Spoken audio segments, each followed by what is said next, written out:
The next round is called Between the Lines. Rory and Hugh, can you make your way to the Mock the Week press pit? In this round, one player takes the role of a person in the news giving a press conference, while the other says what they really mean.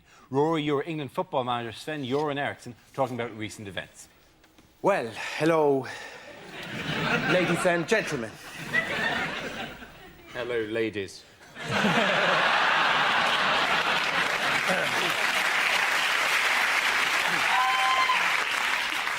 I've just had a meeting with the chief executive of the FA.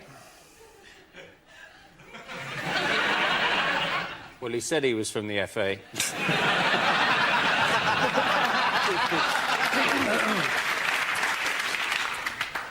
We reached a very amicable settlement. I'm rich! When I took on this job, I knew exactly how much it involved. $4.5 million a year. We'll do well in the World Cup. We've got an excellent squad. Peter Crouch is world class.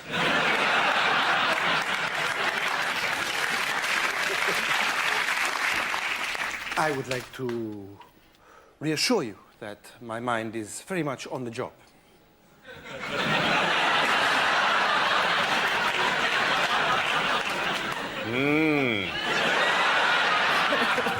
Nice tits.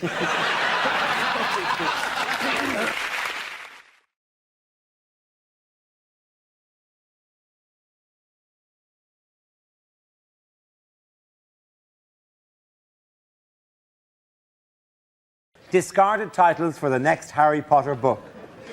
Harry Potter is thrown in jail for wearing a hood.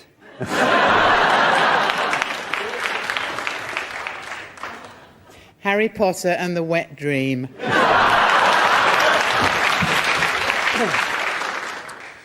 Captain Corelli's mandolin.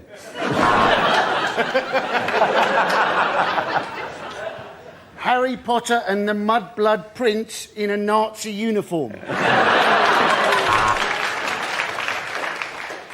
Harry Potter and the Chamber of Commerce.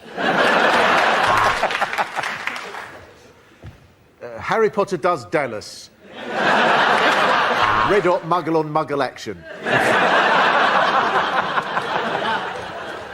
Harry Potter and the child actor's inevitable mental breakdown.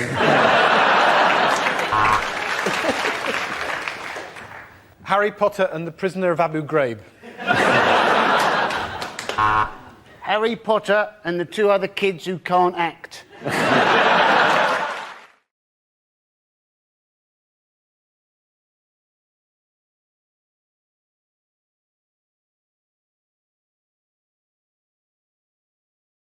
OK, your category is education. The answer is 25 in a row. What is the question? How many green bottles are standing on Charles Kennedy's windowsill? Is it you've just been picked up whilst hitchhiking? What's the last thing you want to hear the truck driver chuckle as he nods towards the 24 empty rucksacks in the back? Is it how many times does Dara Breen crack one off on Blue Peter?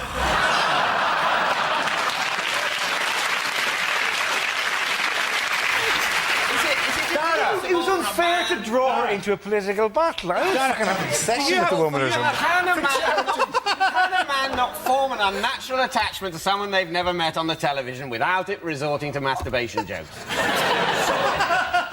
He's just made a little shrine. A little shrine.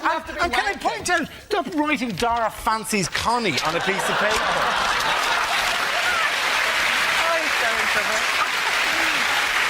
I think she's twice been unfairly dragged into political discussions that are not of her doing, and that's what I'm defending here. Is it for how many years has the UK finished bottom of the Eurovision Song Contest? Is it how many times has... We won it in 1997, happen to know. Did we? Yeah.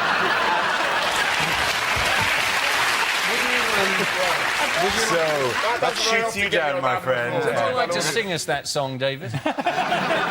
Well, I would, but unfortunately a court order says I mustn't. It was Katrina and the Waves, actually. Is it how many times does Victoria Beckham throw up during lunch? Is it how many letters are there after A? Is it Cliff Richard has had 25 top 10 hits? How many were shit? Is it? How many researchers from GMTV won phoning competitions last year?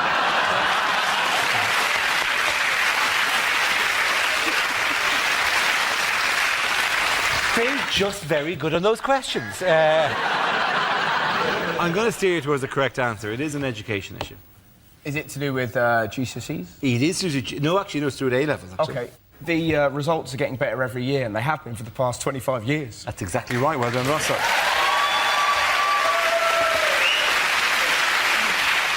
Yes, the question I was looking for is for how many years have this country's school exam results been improving? This is the news that in 2007, the UK's school exam grades have improved for the 25th successive year, with record pass rates and more pupils getting the top marks, leading to calls from some quarters for the exams to be made more difficult. Well, what's amazing about it, no wonder kids are so disaffected in this country. Like, they get the best results ever. And how do we respond? Do we say, well done? No, we go, well, they're getting easier. In my day, you had to write 50 essays in an hour, and a man poked you with a stick. If you got one wrong, they killed your mum. Now get out of my room. And you sat there going, just back off, Grandad, I'm cleverer than you.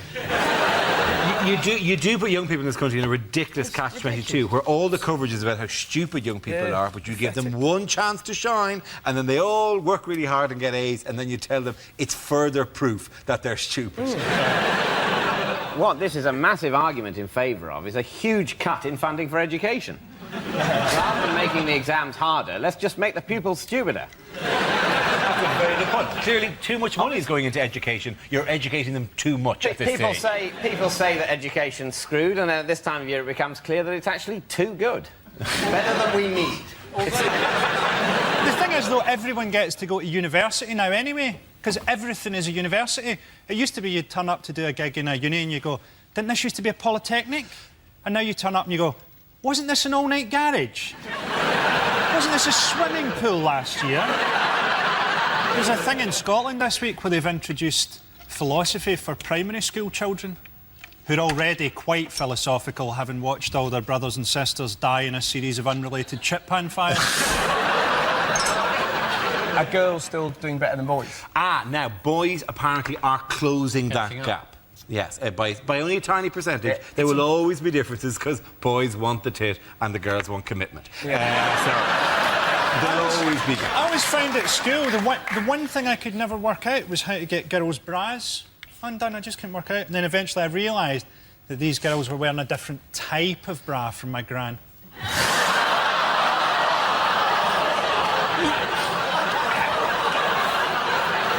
It would be a good idea to get kids more in tune with what goes on in life, isn't it? I can remember spending a whole day finding out that woodlice quite liked dark, damp conditions. I have never been able to use that piece of information in everyday life. Yes, and when you're there in your flat, aren't you? Your girlfriend's left you, you've lost your job, there's flood water lapping round your ankles. It's going to be little consolation to you that you know woodlice would quite like these conditions.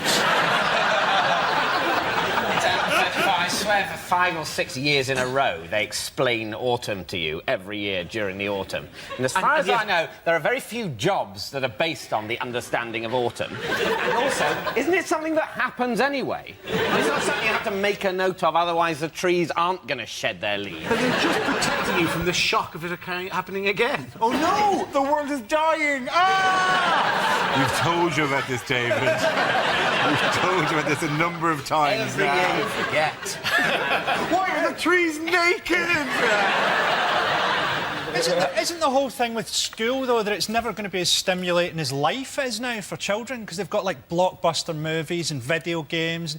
You know, there's no way that school can be as stimulating as Tekken. Sir, why have you got the head of a leopard? Quiet boy, fireball.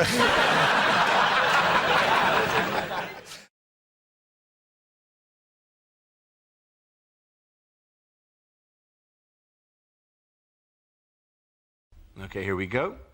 The first subject is unlikely small ads. Erectile problems. Ha, ha, ha, ha, ha.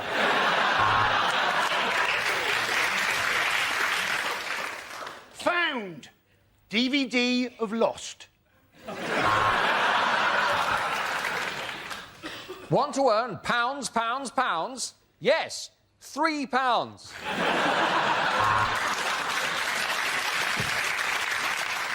Would you like no strings attached sex? Contact my whore of an ex-wife. Worried about hair loss? You bald bastard.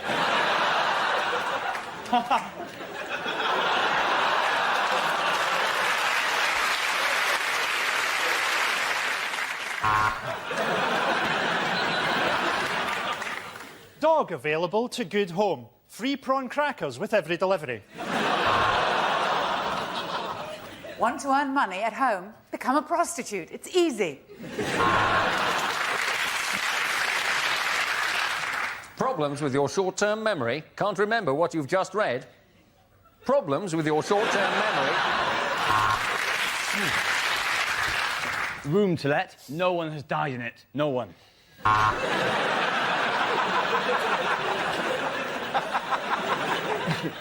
Wanted, 1 Spice Girls ticket and 1 gun.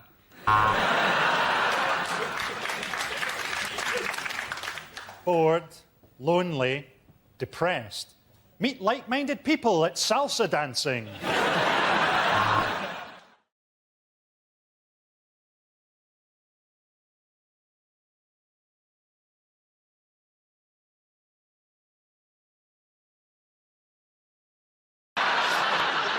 What did David Cameron announce on Father's Day? He announced that he wanted people to stigmatise runaway fathers in the same way that we stigmatise drunk drivers. Yes. He said that the best gift his dad ever gave him was optimism. Well, it was a pretty disappointing Christmas. In the family household. Was it? Not optimism. I said Optimus Prime. Transformer, Dad. It was the timeliness of it, like on Father's Day. Is this going to be like, is every major, you know, Hallmark card anniversary, is he going to announce another Halloween, my new policy, no tricks, just treats? He did say, though, didn't he? He said basically his father getting up early and then coming back very late at night, having done a hard day's work, was basically made a profound impression on him. And you're thinking, if you had a little David Cameron, wouldn't you spend a lot of time outside in the car smoking, waiting for his bedroom light to go off? Who says, like, that the women want them back in the first place? Has anyone even considered that? It's bad enough being in a long-term relationship. I mean, it's miserable. Yeah, honestly, I know what I'm talking about. I have kids. It's awful. And you know, kids just want some peace sometimes, because me and my ex, we were together a long time. We used to argue all the time. And for a long time, I was like, but if I leave him, he might go out there and meet somebody else and actually be happy. And so I stayed out of spite.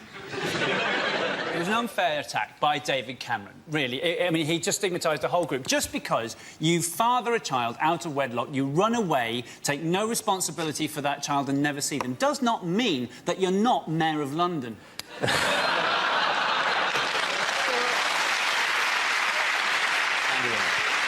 are also lots of points, aren't there, when children want their parents to be absent. I mean, I love my parents very much, but for me, that was when, as a teenager, they used to take a cat for a walk on a lead. On holidays, we used to take a cat for a walk on a lead, and it wasn't just a lead, it was a 30-foot washing line. It went over Dartmoor, it went everywhere, this cat. And the embarrassing thing was, I got so embarrassed by it that I had to walk, you know, about 100 yards behind my parents. But that meant that you heard the comments of the people coming past them. And that is awful, awful for a teenage boy to be subjected to someone going, you see those people with the cat on the lead? I think they may just have been released back into the community. Didn't your parents have a wheelie bin? They had a wheelie bin. I spent the first 6 years of my life in it. Did you still have washing on the lead? No. 2 birds with 1 stone, that'd be fantastic. Yeah. In fact, put a bird on the lead and the cat could chase it.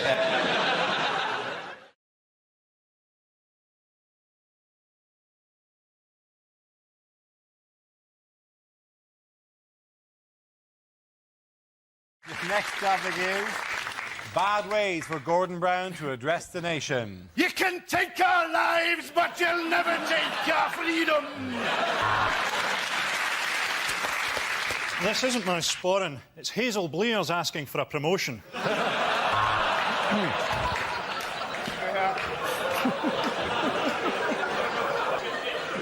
The economy is in ruins. I blame the previous Chancellor. You thought Tony Blair was a Watch this.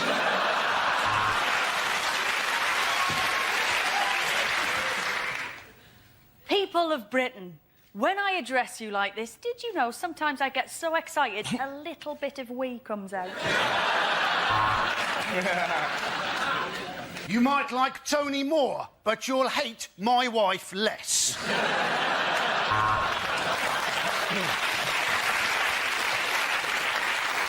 In these troubled times between our nations, I feel I need to reach out to President Putin and say, I have shagged your mother.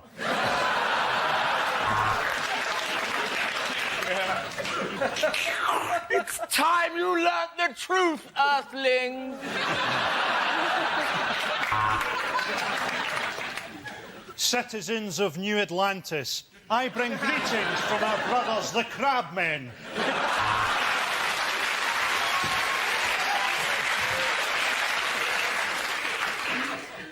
No. Don't make me do it, Mother.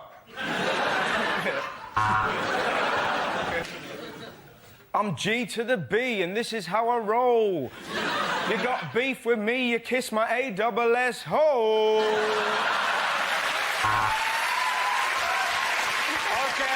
point over Frankie here live.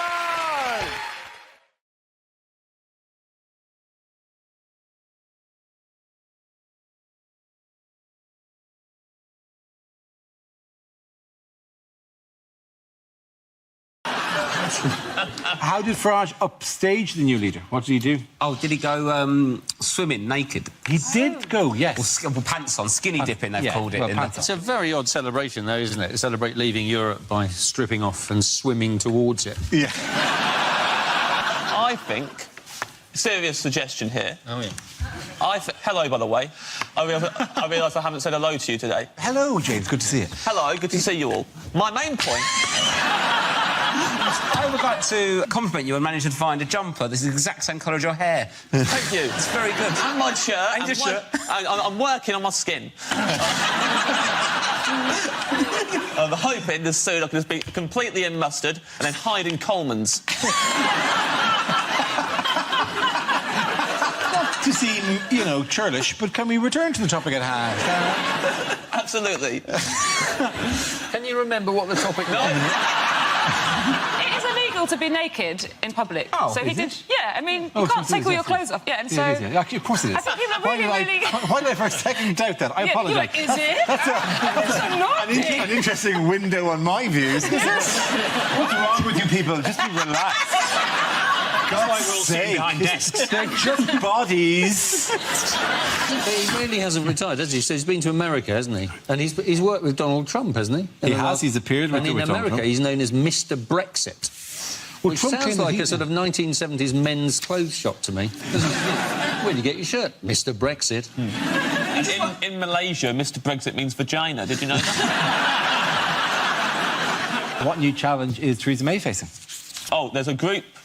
A group has been set up. Yes. I believe that they're called Leave Means Leave. Yes, they are. And they're saying, we want Brexit now, hard Brexit. This whole thing feels like a really horrible game of would you rather, but they're both things you don't want. Like, would you rather have massive hands but they're not attached to your body, or tiny hands but they're strangling you? Wait, one of them means you're racist. Yeah. It must be so hard for him. It must be so stressful, so confusing. Because I tried to switch from BT Sports to Sky Sports, and I ended up crying and just having both. I think I might have an idea in terms of solving, basically, because half of the country want to leave and half of the country, or slightly more, want to stay. Why don't we do a Robbie, like, where we leave, but we come back for big concerts? Yes. So, like, everyone's OK about it, the fans are happy. When he does turn up, what a great surprise. But actually, most of the time, he's not in the band. So, sort of unexpectedly. Yes. So they have, like, the European things where there's 27 of them around and they're all just swaying gently. Yeah. And then it's like, I would rather have big hands, but they're not attached to my body. Fair enough. That's that, ladies and gentlemen. Good.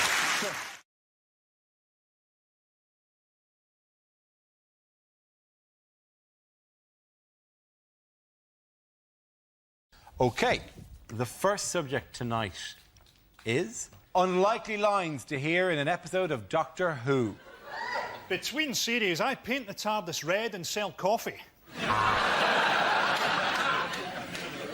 Yes, Doctor. I am your arch nemesis. You may also recognise me as Giuseppe DeMarco from EastEnders. And my many walk-on parts in Casualty as Wounded Man.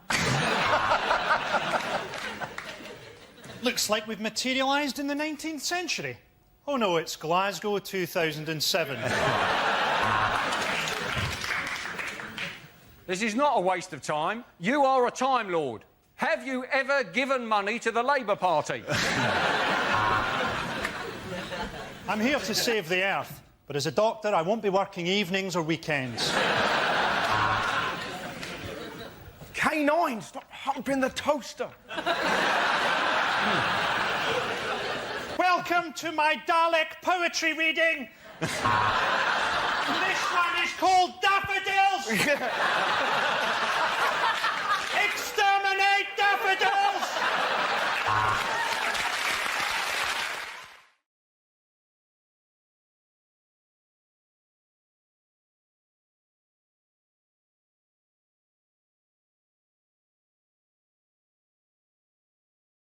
In other news, who has gobbled up Cadbury this week? Kraft, yeah. Yes, indeed. Kraft, whose only contribution to human progress so far is the invention of cheese that can also be used as a bookmark. The guy who invented Kraft, I think it was like John Kraft or something, his original job, where the company built itself, he was a door-to-door cheese salesman. Well, actually... Here was someone from another era. Would you ever trust... Ding dong, would you like some cheese? No! A man walking door to door. I could beat that. My mate, when he was younger, used to be a door-to-door karate salesman. Can he do karate? No, he can't. That question there could have been answered so many... You could have asked that question any week. Who gobbled up Cadbury's this week? Obviously, this week it's Kraft. Most weeks it would be sad, lonely women at that sort of... I'll tell you what, though... Lonely. You might... I'm not lonely. And also... there is something... I'm genuinely worried about dairy milk, though, because I don't know why it's my one source of milk. So what's for dairy milk? Your bones would be nothing, you know? On the news, they kept saying, they just kept saying that Cadbury's had been taken over by an American food giant. I was thinking, you're going to have to be more specific, because about half the population of America could technically be described as American food giants. Trudy could send out the Jolly Green Giant. He's one of yours, isn't he? He's British. He could send out... He could defend... He's British. He's fictional, Dara. Oh, well, that's real. Fictional British. So he's green. What would make you think he wasn't one of yours?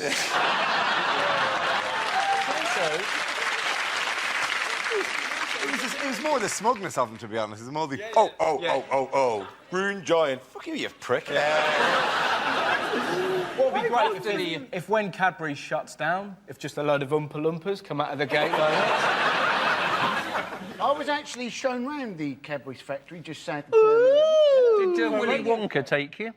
And basically what happened was, you'd think when anybody works in a chocolate factory probably wouldn't be that interested in the product because they're around it 24 hours a day. I was shown round by 4 of the largest ladies I have ever met. And their job was the milk tray would come on a conveyor belt and any imperfect ones that came along, they had to pick them up. And they'd literally go, that's not perfect. That's not perfect. What? Right. And the brilliant thing was, if everything was perfect for about 5 minutes, they'd just stick their finger in one and go, not perfect. Can anyone worry about British institutions becoming foreign when the royal family have been German since 1700?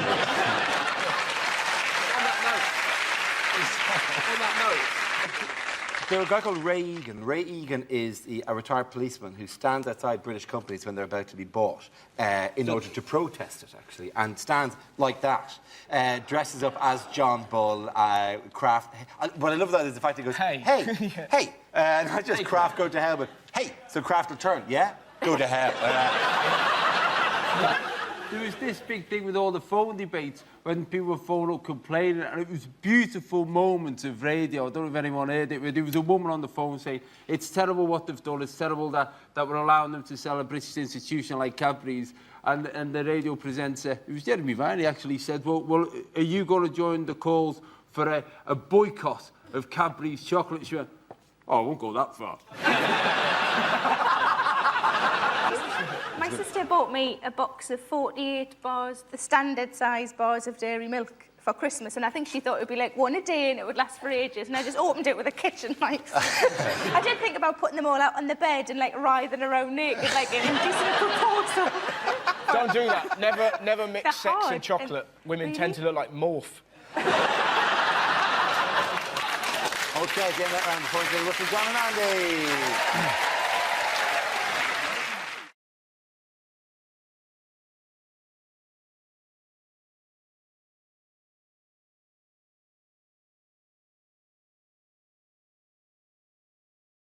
Now we play a round called Set Your Phasers to Fun.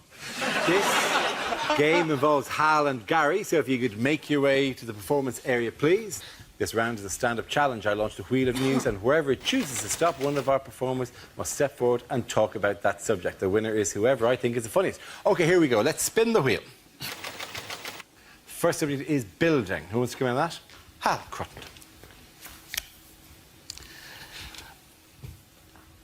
Building freaks me out a bit. Well, builders intimidate me, because I've had builders come to work at my house and they work for like 2 days, then go away for a week. And you end up making that phone call to them, and it makes me feel like a little kid whose parents have split up and the dad's being really crap. It's the same conversation. You just go, you said you'd come on Saturday. You said you'd be here on Saturday. I'm really sorry, mate. I've been really busy. I can make it Tuesday. Do you promise you'll come on Tuesday? Can we go to the park? I love you. They intimidate me. I've had a builder come and give me a quote on a problem in my house and make it worse right in front of my face.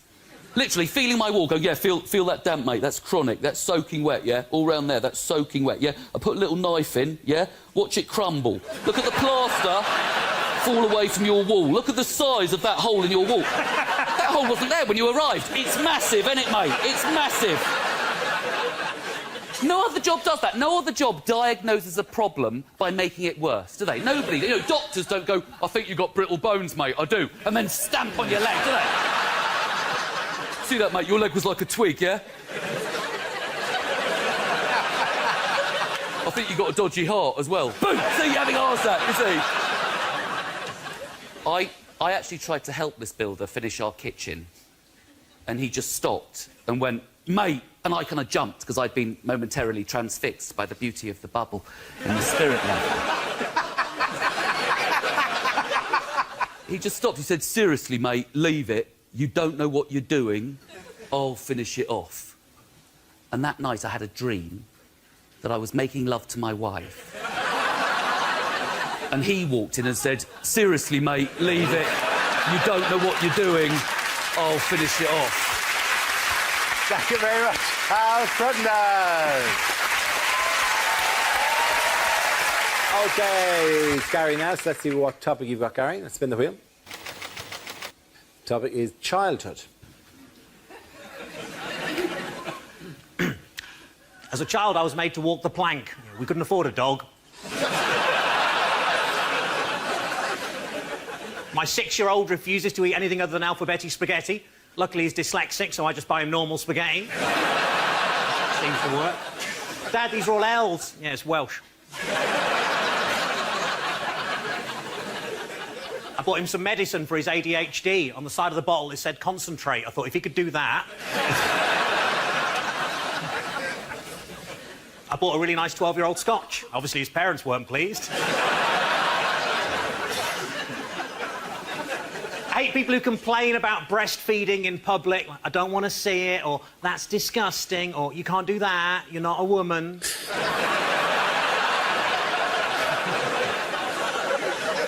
And that's not a baby. As kids, we always enjoyed dipping ginger nuts into a steaming hot cup of tea, but of course nowadays that's called bullying.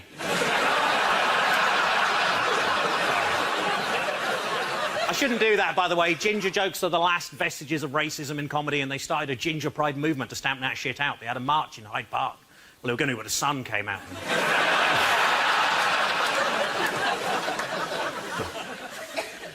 Nan always said that when she was young, she never had to worry about leaving her back door open. What a slag.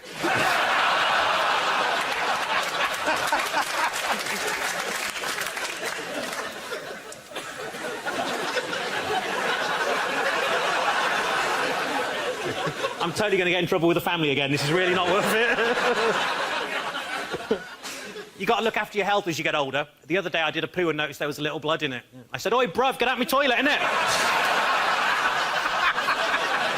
Thank you. Well done, Guy Delaney. Well done, both of you. Points for both of you. Come on back.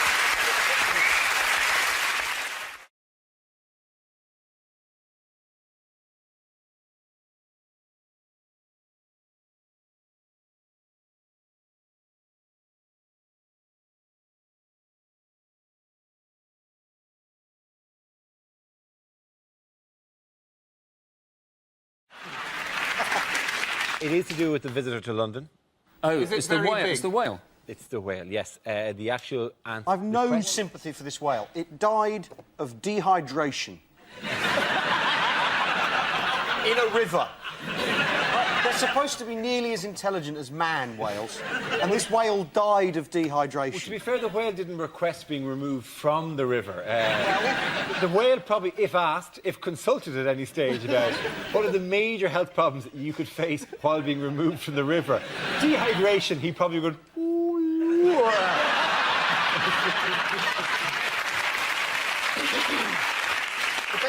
The best thing about this whole whale business is that there's now no need to go to New Zealand. Simply no need. You're 28 hours of connecting flights to look at whales. There's no point. They're in our river. Do you know one of the reasons I think it swam up the Thames was because the Navy were doing sonic soundings and stuff off Southend, and this apparently confused the whale. Because it sounds like an explosion to us, but to the whale it said diversion, North Sea closed. Delays possible till November. I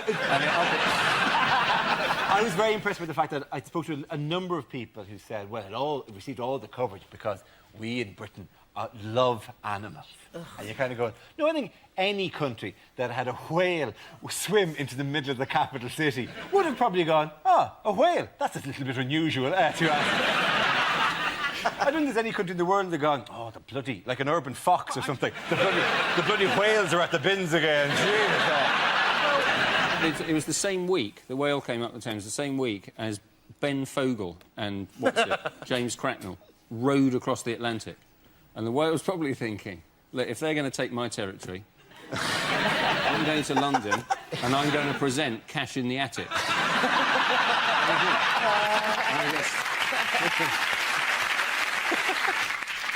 This week on Cash in the Attic.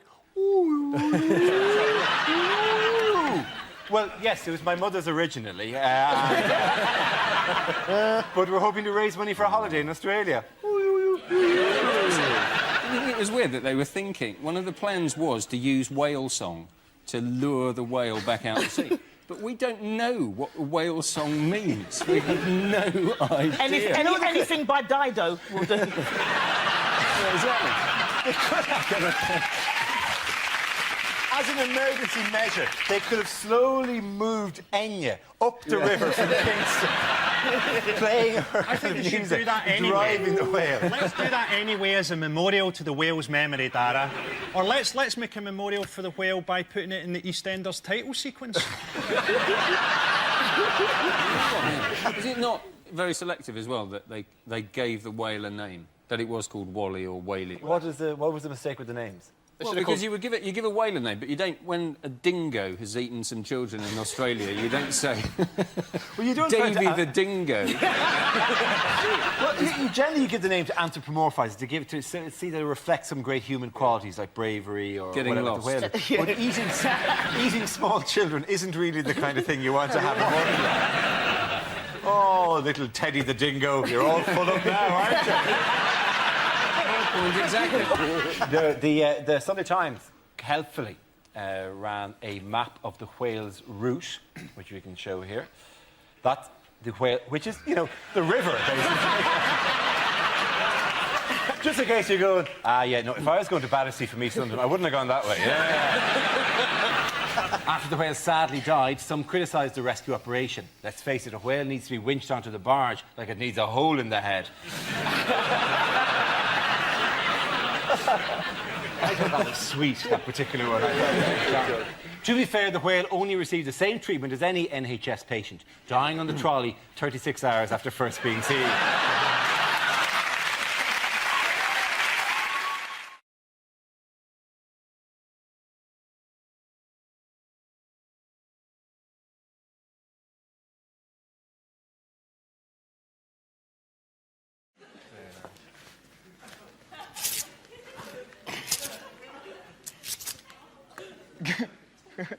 Pretty sure you're looking for the one-armed man.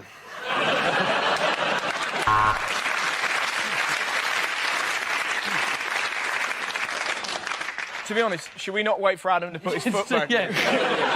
Probably should have done that one last, really. Same old problem. I kind of backed myself into a corner. Quick impression, Heather Mills in the morning. I could not stop looking at that then. Was that really weird? I don't know why, I was just like, ah, the leg, look at the leg. I don't know what I was thinking, just the leg. I wanted to touch the leg. It was a nice joke to do, but I think most of you kind of went, ah! The thing is, we all know Adam's only got one leg, everyone else does now. He's hurting himself! OK. I think you're looking for the bloke with one leg.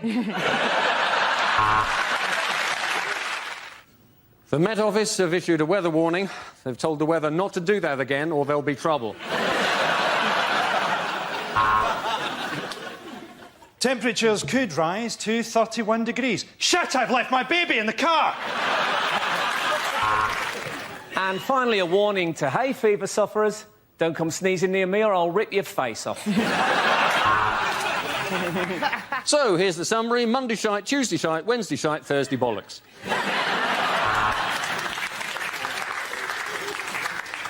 The humidity's rising, the barometer's going low. Tonight, for the first time, just about 10:30, it's going to start raining men.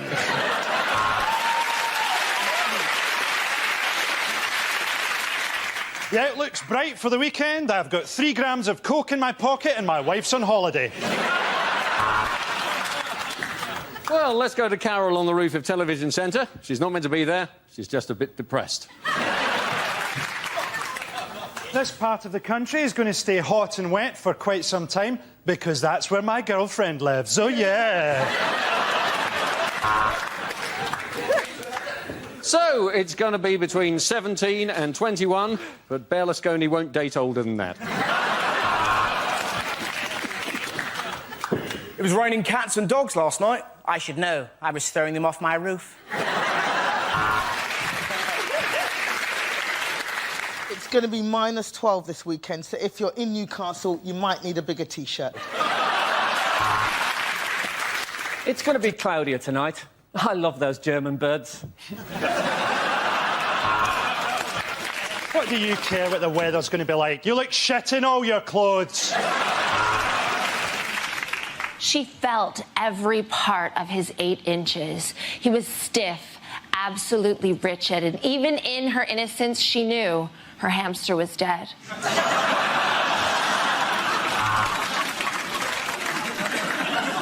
He felt a swelling down there. Shouldn't have tried to bang a beehive.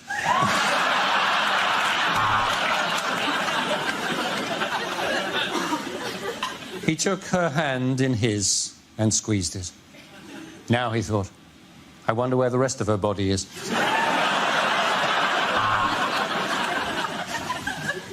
I want to role play. I'll be a prince from a mythical land, and you be your sister.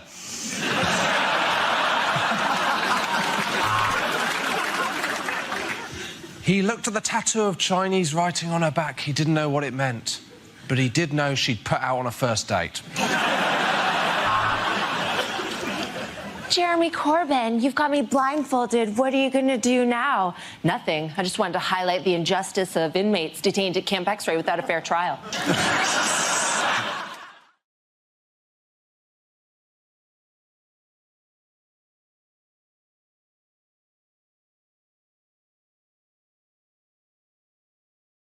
Now we play a round called Trump Around, Trump Up, and Get Down.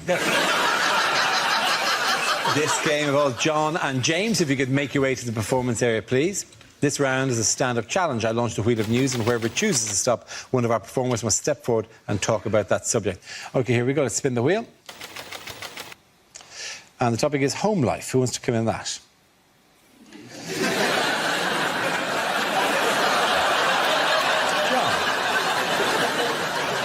So, my girlfriend went away for 4 weeks to Australia, and in the run-up to her going away, she was very concerned about how we'd cope.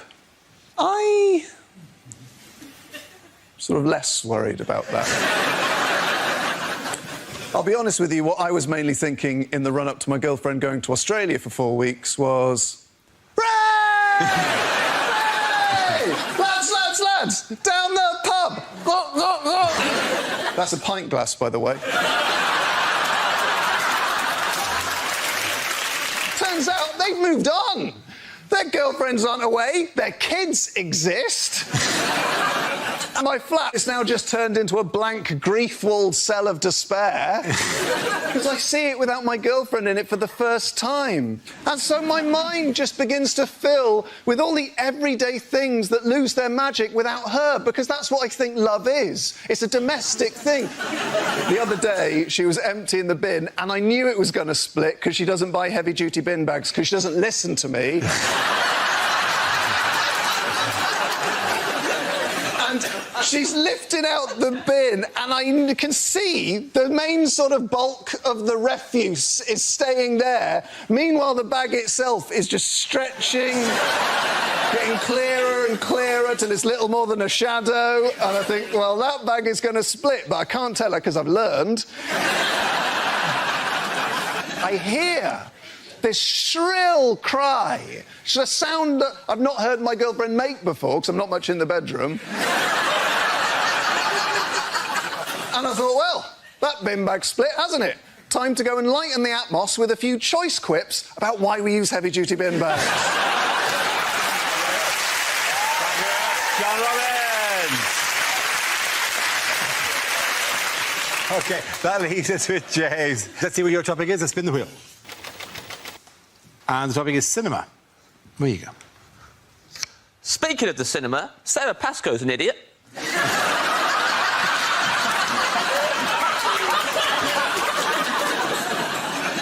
Love going to the cinema. My favourite film I ever saw at the cinema was the Eddie Redmayne classic, The Theory of Everything. I loved it. It should have been called Look Who's Hawking. That's my only criticism. No, but it's perfect. Worst part of going to the cinema is other people. Easily. Sitting there.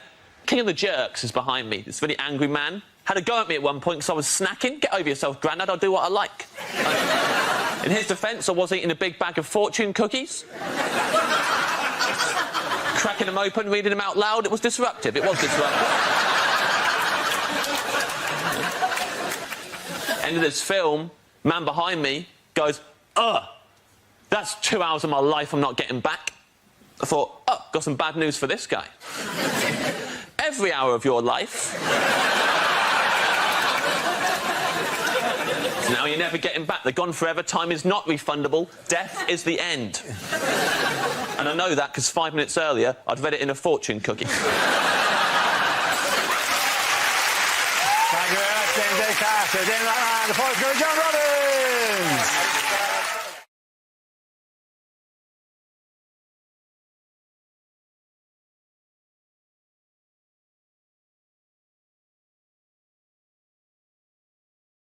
OK, here we go. The first subject is unlikely things to hear on a property show. 6 months in, and Mike has fallen out with the builder. There was no window there, and neither of them noticed. With violence and strong language from the very beginning, it's a place in the Sunderland. Yes, it is north-facing, but on the plus side, it's a caravan, so you can just turn it round.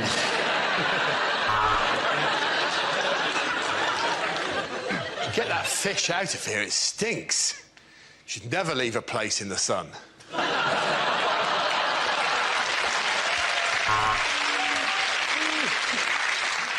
We've just 1 hour while Gina's at the shops to improve her flat in Luton. We're setting it on fire and moving it to Oxford. Well, it's another setback. This time the structure is damaged. And for the first time, I'm asking myself, will the Death Star ever be finished?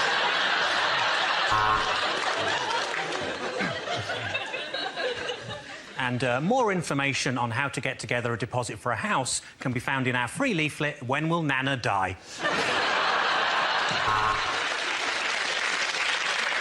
So, you bought it at auction for £100,000, but what exactly are you going to do with Middlesbrough?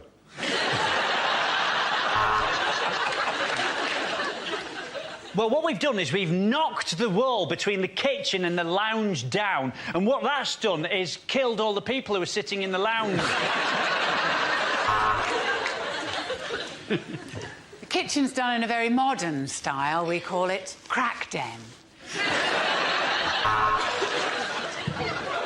We're looking at a well-equipped council house in Hull. Fridge, oven, washing machine. In fact, this is one of the nicest gardens we've seen. This week on Grand Designs, my gran designs a house. It'll be shit. She's got terrible arthritis and not even a rudimentary qualification.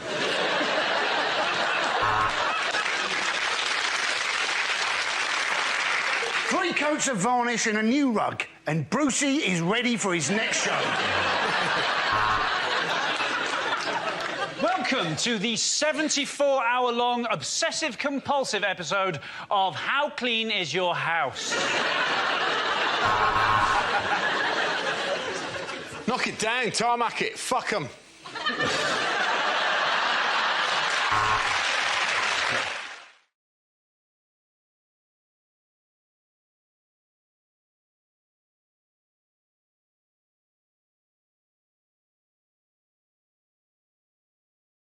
This, you may not have seen one. It was a story in Ireland in the Evening Herald in Dublin last week. And it's quite a moving story. It's about Alzheimer's disease. Oh.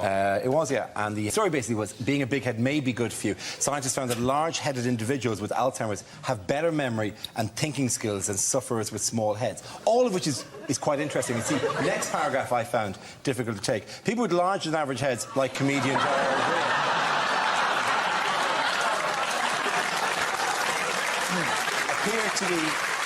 appear to be better protected if they develop Alzheimer's disease, as studies suggest. Now, that would be all right if it wasn't for that. Like, the article actually came with a giant photograph of me next to the article, under the word big head, that protects against Alzheimer's.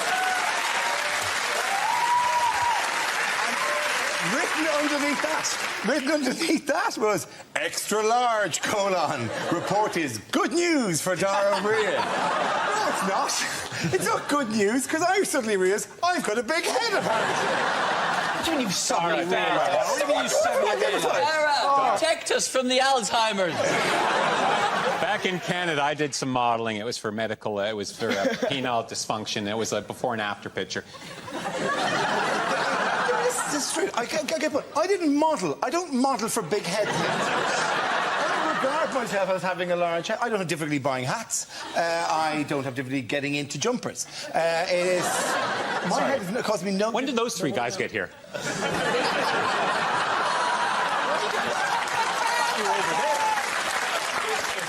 To be fair, a big head doesn't normally cause the owner a problem. It causes the owner's mother a problem. How does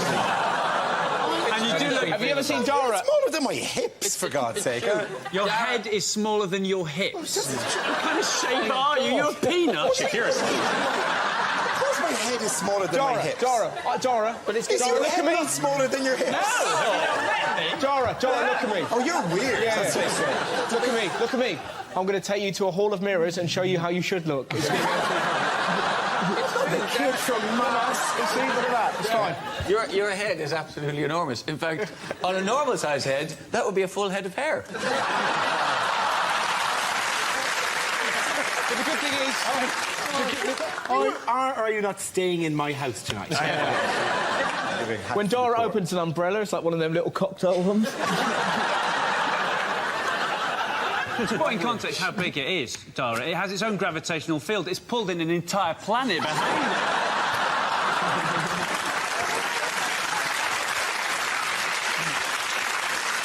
This desk was straight when we started. I was expecting sympathy. That's why I introduced it.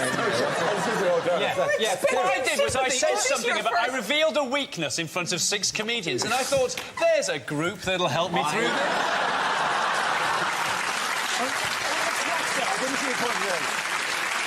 I think of you all as friends. I don't think of you as comedians.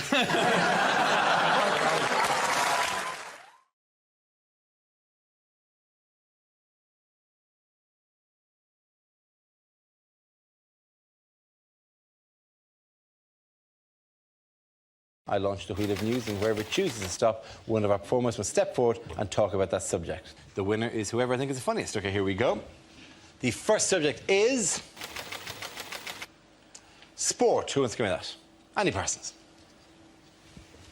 So, it was the Olympic parade last week. It was great seeing it live. Obviously, I had to keep a certain amount of a low profile in the crowd because I was throwing a sickie from work at the time.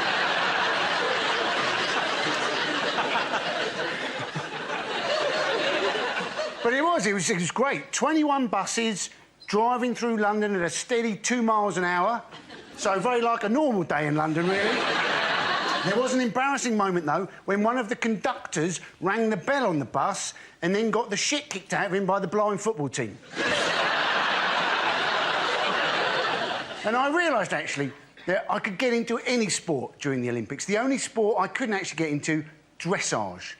Watching a horse walk and then reverse. They call it horse ballet. I don't think anybody would go and see ballet if it was just some bloke walking a bit quicker, slowing down a bit, stopping, bowing, and then pissing off. And secondly, not many people go to ballet anyway because it's shit. Thank you very much, Johnny Parsons.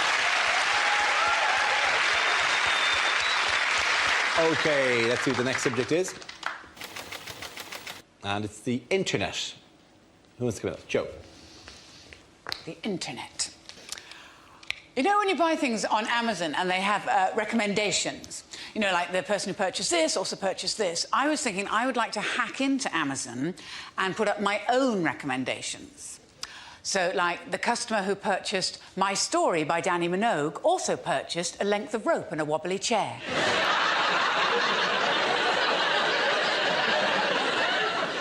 Customers who bought the book Fabulous Photos of Puppies and Kittens also bought Why Men Leave. And customers who bought 50 Shades of Grey also bought a great big cucumber. Internet crime is apparently on the rise because of the recession, because we're all short of money. Like, in my family, like, my granddad has to go into a home, and these places are very expensive, but we found somewhere, and it's really nice, because he's got his own sort of kitchenette, he's got his own shower stall, there's an outside space with plants and shrubs and stuff. Best thing is, it's completely free. We've left him in home base.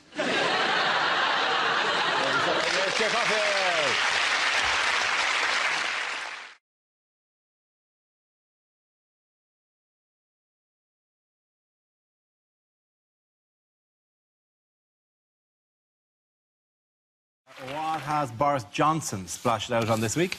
He's bought 2 things called Ziegler Wasserwerfer 9000s. He has bought the Ziegler Wasserwerfer 9000. Yeah, they're water cannon. He's bought 2 water cannon. Yes. Yeah. I'm hoping it's going to be like Boris bikes, and you can rent them out and ride them His idea is... driving up to your neighbour's barbecue, guy. Hello, Terry. No invitation for me again, I see. Oh, you could... Those sausages are coming along very well. Or put fairy liquid in it and have a foam party. Surely the best way to stop a riot with a water cannon would be to put some Radox in it. Everyone just relax and have a look. He said the reason, didn't he? He said the reason he was getting them is because he thought that they could have been used to protect the firemen during the riots in 2011. As if, of course, the firemen didn't have their own high projectile warping machine they could have used. I reckon he got really drunk and just bought it off eBay. Because that's happened to me. I've got a pair of roller skates and a windsurfer in my shed. Windsurfer? That's a man. Yeah, I know. Does he ever put on the roller skates and you just hear him just roller skating around the... You're laughing, but the bloke in your garage is bloody furious, I'll tell you. What's he doing in there? He's in the shed, isn't he? He's moved. Do you move him around every so often? Yeah, because otherwise you get spare bedroom taxed.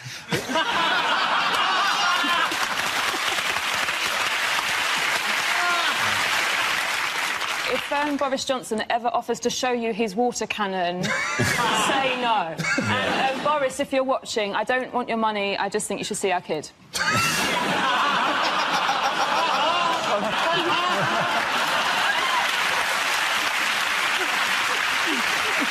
At the end of that round, the points go to Rob, Hugh and Gary!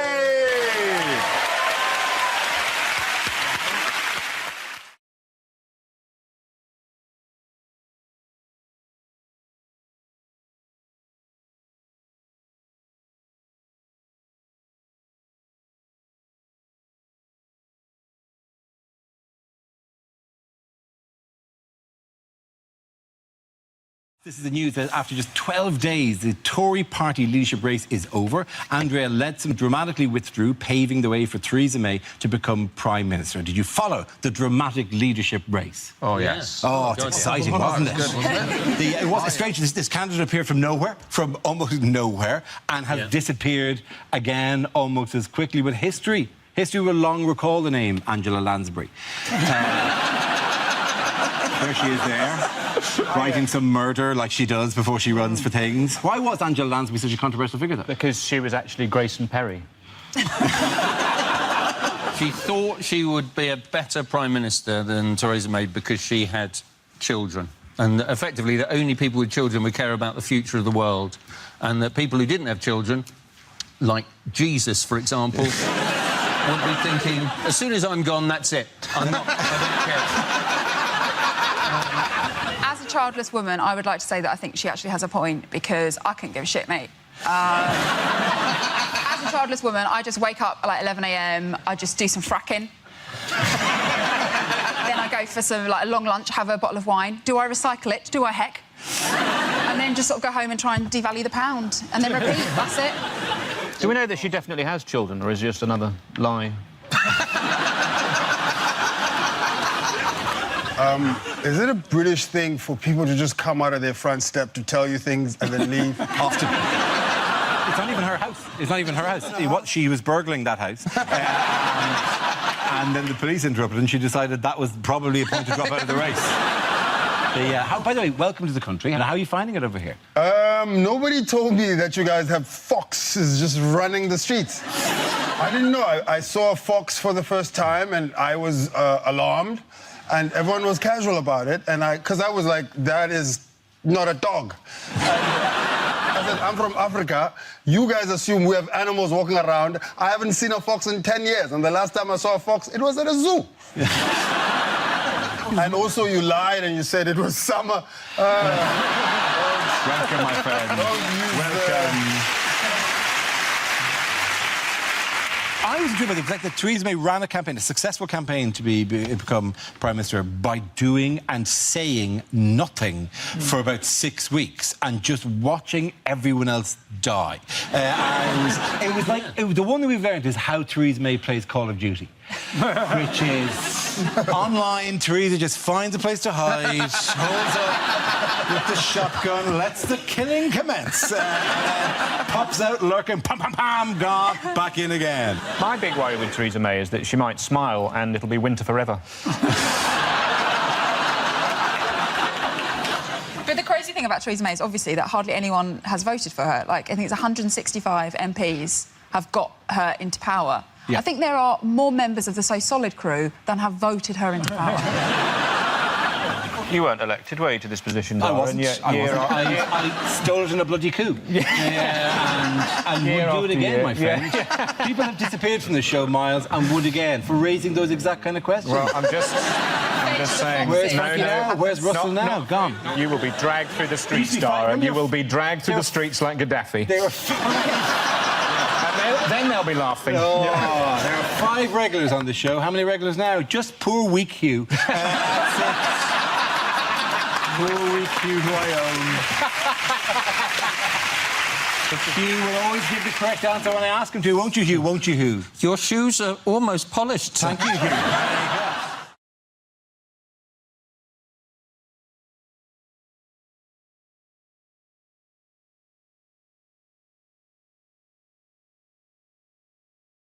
It's a picture of David Cameron, who faced a difficult start to this year's Conservative Party conference in Birmingham this week. Why? What overshadowed the conference? Well, Mark Reckless defected over to UKIP.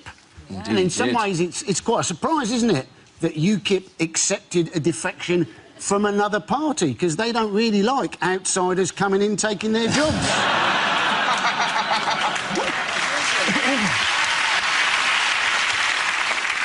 I like Mark... Well, I don't like Mark Reckless, but I like his name. Yeah. He could be like an 80s cop.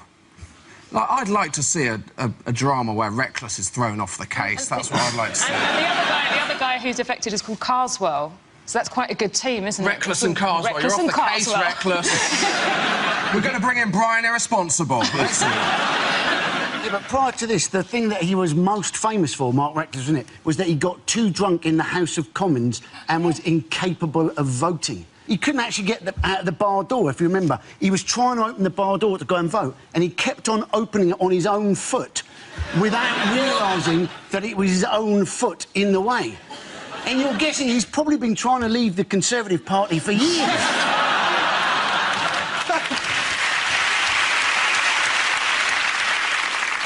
They're very angry at him. A lot of people calling him Judas.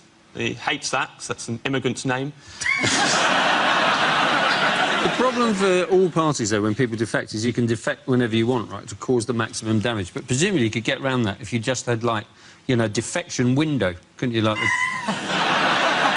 could have it like the transfer window, and then you could have, like, people defecting, and you could have deadline day, and it could all be covered by Sky News. So you get Tories going to UKIP, a couple of Lib Dems going to Labour, Labour bloke joined Stoke City by mistake.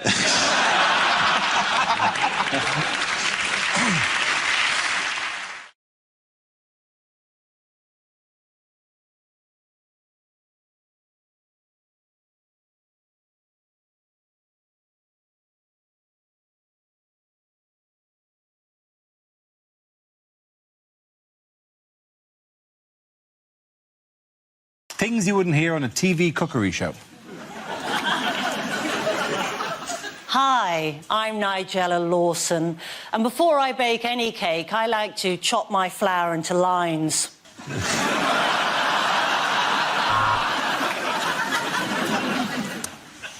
can see that's rising nicely. It does that every time I think about how much money Channel 4 are going to pay me.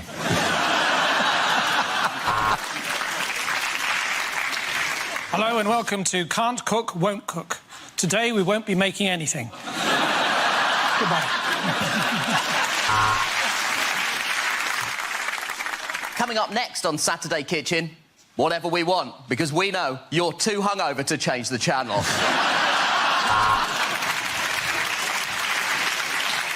This is a hot pot. This is a fucking hot pot!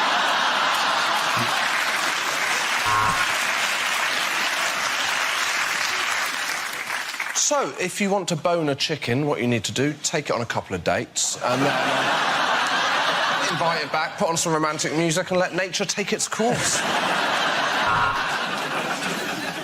There is a bit of a problem on this week's food and drink. I've finished all of it.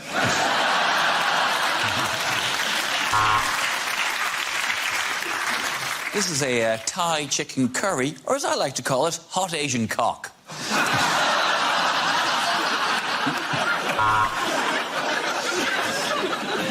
OK, Sam, let's see what you've brought in your bag of ingredients. It is a pint of wine and a large Malteser. Right, welcome to Southern Cooking for Northerners. First up, quinoa. What is it and why it can fuck off?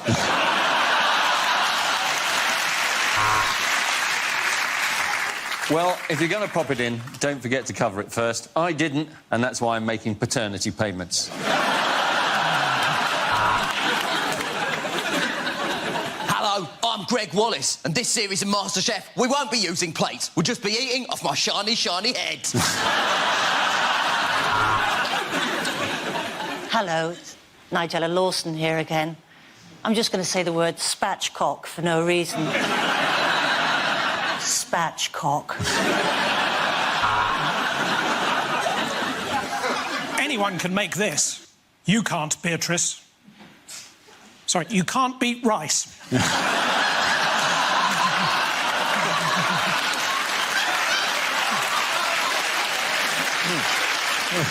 just all go home. Yeah, let's just go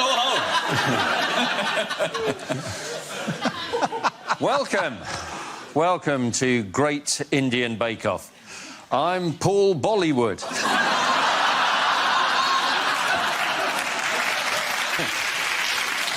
Hello, I'm Jamie Oliver. Welcome to my new show. Stick a bit of fucking sugar in it.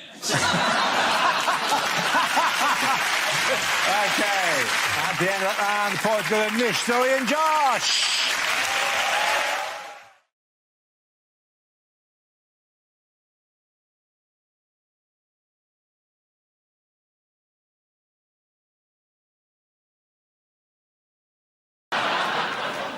We forget about Cameron is he presents this blokish image, but he's just unbelievably posh. He's pretending he's going to sort the banks out. He is the same people as the banks. They're the same people. The only reason he'd get tough with a banker would be if it was someone who farted on his head at school. It is the thing I found with Cameron, because Cameron, it's one of the easiest gigs in the world, because all he has to do is shut up, and because Brown is clearly on his way out, so all Cameron has to do, basically, to get elected, is not answer any questions. But he hasn't, and all he does is, people say, well, what do you do? And he say, well, I'll tell you what we won't do. I'll tell you what we won't do. That's everything. And this is the job interview. How irritating does that get in a job interview if somebody just, like, if you had a guy around to your house, a builder, to fix a hole in the roof, and you said, well, there's a hole, what do you do? I'll tell you what I won't do. I won't fix that with cheese. That's what I won't do. If you were interviewing a nanny, how irritating would that be if you said to a nanny, well, what would you do with that child?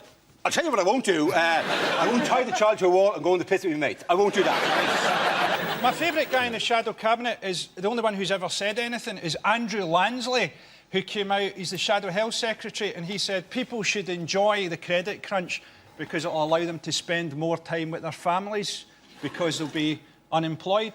Other benefits include increased upper body strength from having to climb out of a skip every morning and improved agility from chasing rats about with a fork. Who's this guy? Does he go up to blind people and congratulate them on how much money they're saving on wallpaper? Are the Conservatives living on the right planet? All this idea about confiscating mobile phones and bikes. How about confiscating knives and guns? What's the worst you can do with a bike and a phone? A ride by texting. Even if we got teenagers' mobile phones, we wouldn't even be able to understand what they're texting to each other. It'd be like a Clockwork Orange or something. Are you slipping my Grubel, Terry? I should fro-fo. I think what the text will end up saying over the coming months is, you're not going to believe this, Dave, a Tory politician has just tried to mug me for my phone. I now have his phone. Ha, ha, ha, ha, ha, ha. LOL, epic fail. But they're doing it, this is the funniest thing, they're doing it to stop graffiti. Now, some graffiti's amazing, isn't it? I was driving along the other day, there was a big sign that said stop, and underneath somebody had written hammer time. Now, you do not confiscate someone's phone if they don't. I'm all for confiscating bikes, though, because I've only ever been beaten up once in my life, and it was by kids on bikes when I was 10. And it was when I learnt a very, very valuable lesson in life. I was playing cricket in a local park, right, and these kids on bikes came swooping down the hill, and they nicked the stumps that we were playing with, right? And this was where I learnt my valuable lesson, which was, don't try and do voices. Because instead of saying to these kids, excuse me, can you give me my stump back? What I actually said to them, and I've no idea to this day why I said it, I said, excuse me, would you mind handing me back my stumps? And what they did was they beat me round the head with the stump. You got him back, Wait a minute, Hugh. This taught you not to do voices. You've done every third voiceover I've ever heard. You're the voice of Findus Crispy Pancakes. They're amazing, though. Those moments you look back in your youth when you go, why did I say it? I used to get bullied because I've got a lazy eye, still quite bad. And kids were really cruel. Look at him, he's obsessed with his nose. Who said that? I used to cry. I looked like a Picasso in the rain. And I did that thing. I went to my dad for advice. Like, Dad, I need help. And my dad goes, say this to the bullies and they'll bully you no more. Picture me, age 10. It's nearly as embarrassing as your story. Age 10 going, bullies, how can my eye be lazy when it wanders around so freely? Yeah.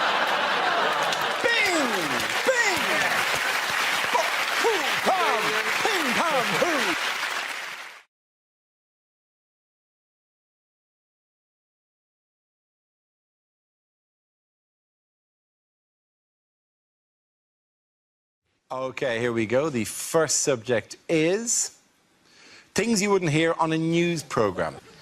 And the markets are as followed. £3 a loose banana there, £3 a juicy straw.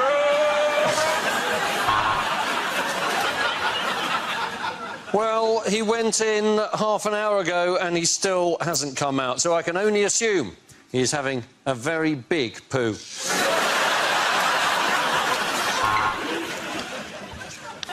Sad news now.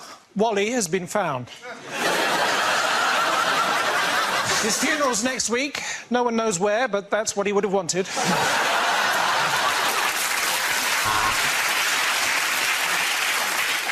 As I stand here in this village where the water is ridden with disease and human faeces, we have to ask ourselves one question. Why did I choose to wear flip-flops?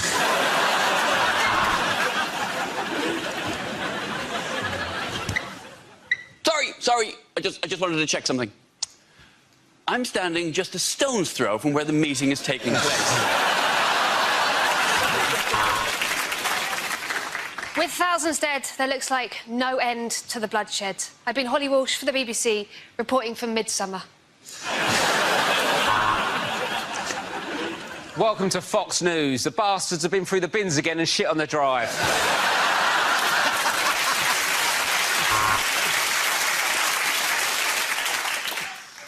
And the Italian wing of Heinz soup has been put into administroni.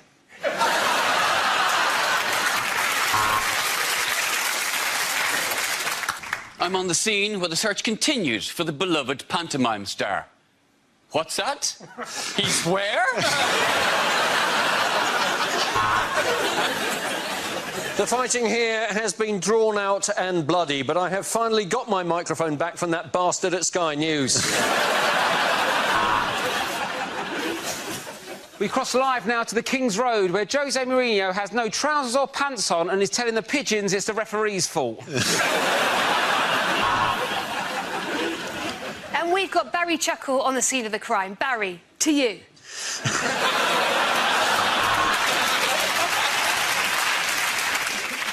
It's not good news. I've just been talking to the American ambassador and I said to him, surely now Osama bin Laden has gone from terrorist to martyr.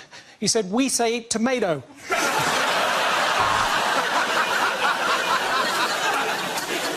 Is there sexism at the BBC? Let's ask Sally Johnson, who's our lovely smiles and pretty cakes correspondent. This is the first time I have reported from the Pamplona Bull Run. Fucking hell!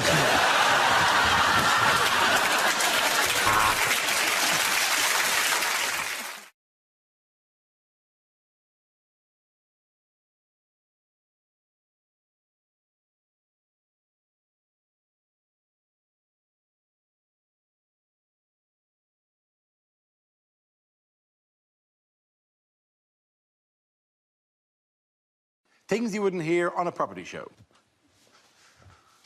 So, it's a 2 up, 2 down. It's unusual, but those are the testicles I was born with.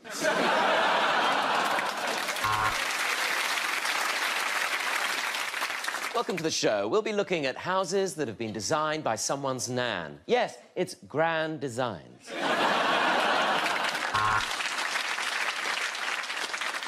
Of course, finding something in London on your budget was very, very difficult. So this property does come with a bit of a commute. Welcome to Stoke.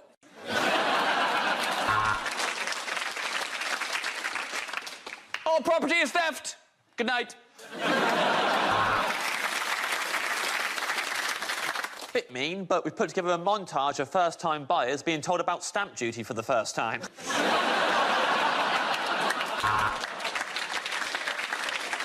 I begged Gary for an extension. He went and got a conservatory. I actually meant a penis enlargement. This week, Bert has bought a yurt. And that sentence alone makes this the most fun show we've ever done. Hi, I'm Kirsty Allsop, and this week I'll be patronising more millennials. You can't have dreams and a second bedroom. Wake up.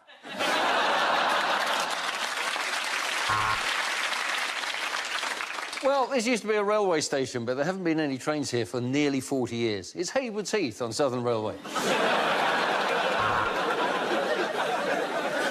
And Simon has converted this railway carriage into his very own office, just by yelling into his mobile phone like an arsehole.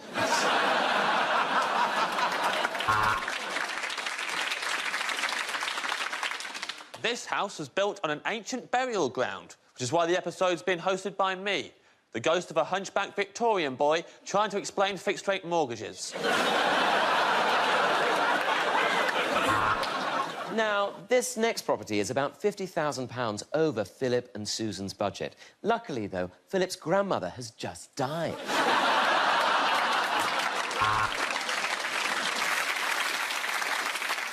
Loads of notorious people live on these here branches.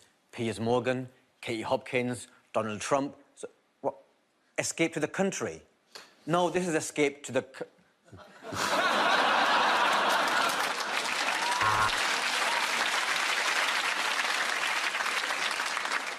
So, if you want to brighten up your kitchen, turn the light on. Susan turned her two-bedroom house into a 10-bedroom house by putting a bed in every room.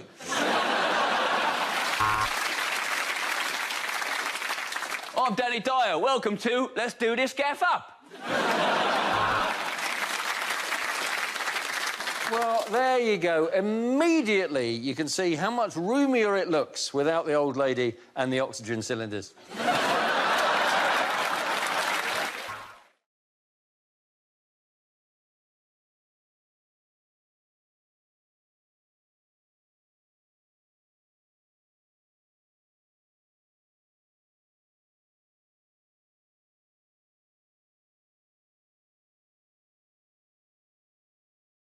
Start with a round called Headliners. Here's a picture of David Cameron.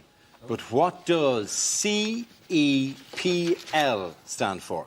Is it just a description of what he's like? Is it conservative, Etonian, posh, la-di-da? Is it crap Elvis prowls London? Is it the essential conundrum that is Cameron, cyclist employs private limo driver? Is it Cameron employed in parking lot? Well, it's close. Mine's slightly more sinister. Mine was going to be, he started a new car wash and he's going, clean everything, Polish lad. Mine's just slightly more sinister again. Cameron enjoys penetrating ladyboys.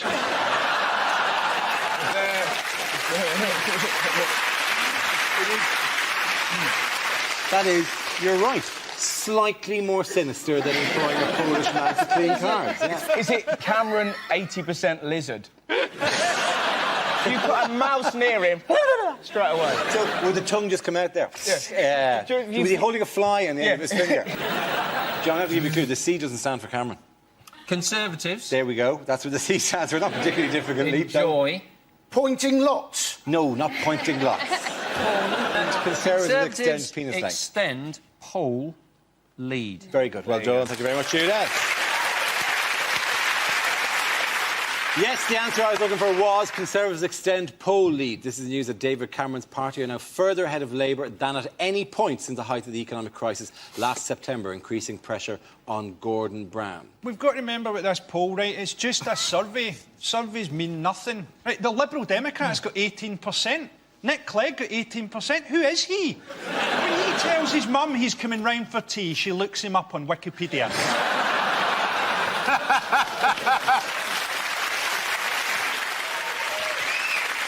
Now we play a round called Four Horsemen of the Apocalypse.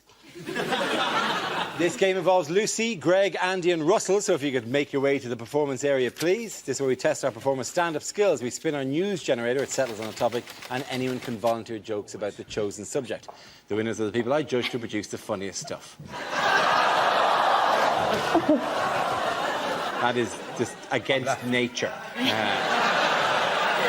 OK, here we go. Let's spin the wheel. OK, the first topic is Britain. Who wants to come in on that? Yes, I love Britain. Do you? Kind of. I think Britain's amazing, but I think we're quite hard on ourselves. Like, if you go to America and you do shows, they always get this thing where you go on stage in America, like in Chicago, and you say, oh, so what's Chicago like? And they go nuts. They go, woo, yeah, Chicago, woo, woo, woo, for about a day. And then you come back over to Britain and you go to somewhere like Birmingham and you say, oh, so what's Birmingham like? And they all go, oh, it's a bit shit. I live in London, in Britain. I live in Kentish Town, which is lovely because it is actually like a Kentish town. Unfortunately, the town in Kent it's like is Maidstone, which is crap. North London's quite posh, though, because there's a hairdresser's near us, which is called the Elysian Fields Hairdressers. Oh, it's where heroic hair goes to die. Isn't that it? Where I used to live in South London, the hairdresser was called We're Gonna Cut You, Slag. Thank you very much, Mr. Porter. OK, let's spin the wheel again. The subject is sport. Who wants to come in on that? So, hey, Freddie Flintoff, how drunk would he have been on Monday night? That's all I've got on that one. We have got a great new British hope for our sport, though. Laura Robson, Britain's tennis, 15 years old, both her parents Australian. We don't mind immigration when they've got a bit of talent. We object to people sneaking into Britain on a rubber dinghy unless they can do it really bloody quickly. Thank you very much, Andy Parsons. OK, that leaves us with Greg and Russell. Let's spin the wheel. The next topic is education. Who wants to come in on that? Russell. I remember school being fun. I think my favourite moment ever in life, pretty much. There was a girl in our school called Lydia. She was trying to make her calculator work. She was repeatedly knocking it against a desk. And after about an hour, our teacher went, Lydia! How would you like if I banged you against the desk?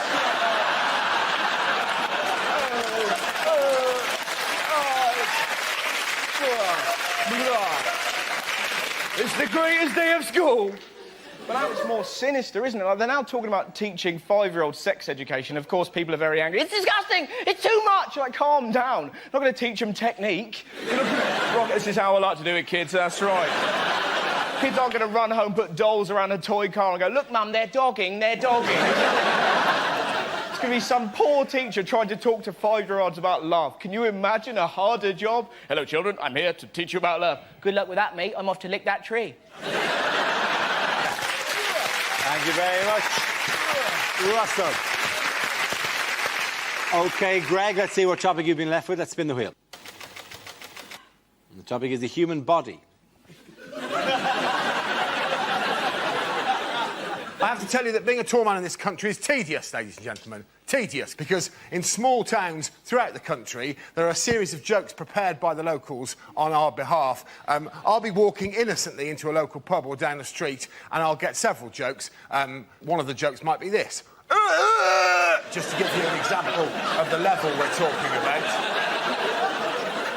Another joke might be, what's the weather like up there? It's freezing. There's a massive climate change in this amount of space here, you toothless buffoon. most offensive example of this. This is genuine. I was at a cash point, and there was a little old woman in front of me at the cash point tapping away with her claws, and I'm sorry, I'm just quite angry about this. And when she'd finished, bless her heart, she turned around, and she hadn't seen me, she turned around and she went like this. Oh! Maybe not that sexually. She said, oh! And then with no hint of irony at all, she asked me this question. Would you like a job at my house, changing light bulbs?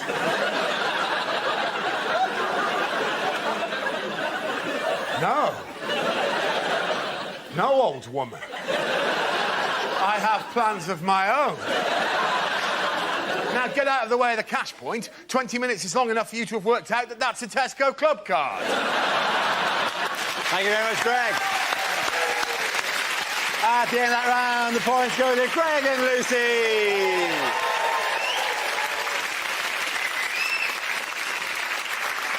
Our next round is called If This Is the Answer, What is the Question? On the board are 6 categories. Greg, which category would you like?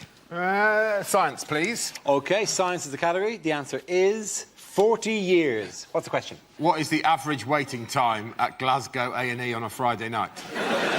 Is it for how long would I happily follow Beyoncé up an impossibly tall ladder? Is it how long would it take to cook John Prescott? Is it? Medium rare. Yeah. What is the youngest my balls have looked? Is it how much older does Dara look than Russell? Is it, on average, how long does it take me to knock one out to loose women?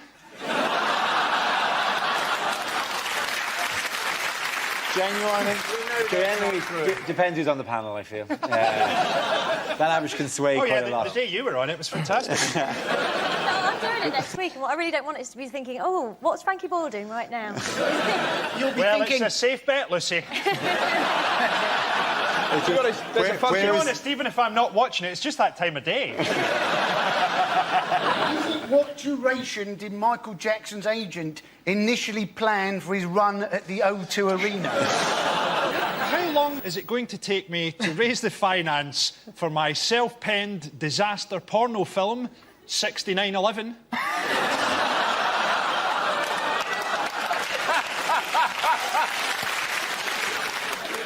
It's about space. It's about space. I know the answer, Hugh, please. I know the answer.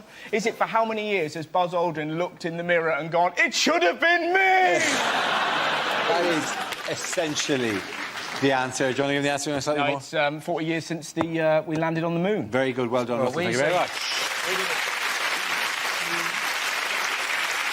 Yes, the question I was looking for was how long is it since man first set foot on the moon, as celebrated this week? It was on July the 21st, 1969, that Neil Armstrong and Buzz Aldrin set foot on the lunar surface, whilst the third member of the Apollo 11 crew, Michael Collins, waited in the spaceship.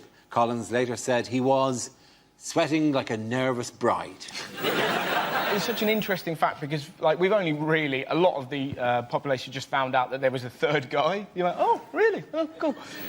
How tempted would he have been just when they were coming back just to put on an alien mask? Like that. So he went, hey, you never guess what the... Before we move on, can I get this straight? We're going to talk about this like the moon landings happened?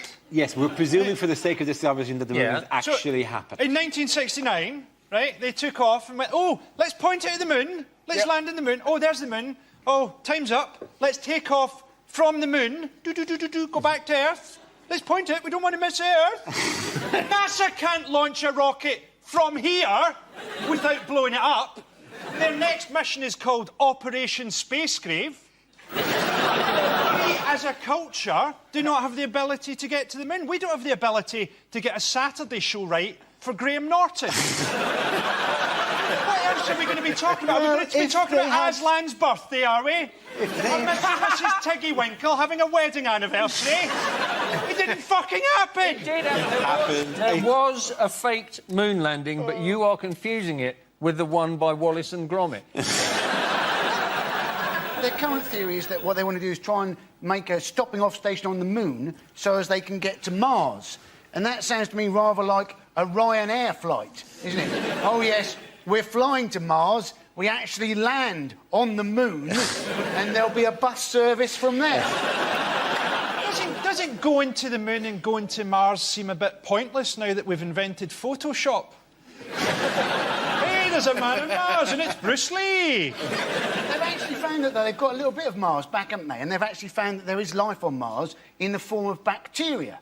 So now we know that if the Martians ever do land, all we've got to do, little bit at Sillet Bang, we're away. It'd be a very short film, though, wouldn't it? Yeah. War of the Worlds. And just Tom Cruise cleaning his kitchen. End of War of the Worlds. Now we come to our final quickfire round called Scenes We'd Like to See. This is for everyone, so if you can make your way to the performance area. I caught ideas for scenarios we'd love to see, and the performers come in with their suggestions. OK, here we go. The first subject is deleted lines from a fantasy film. I am Aragorn, son of Arathorn, the heir to Isildur and part of the Fellowship of the Ring. Please leave a message after the tone.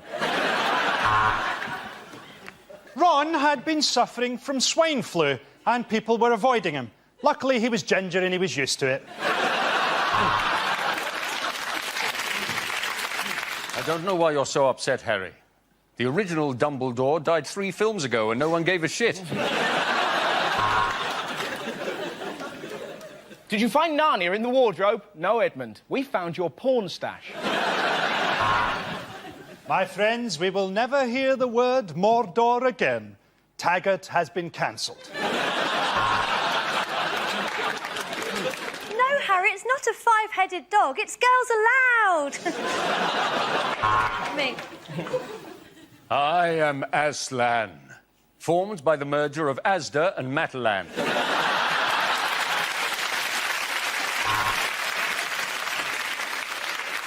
We had only been there for a day, but to us it felt like 15 years.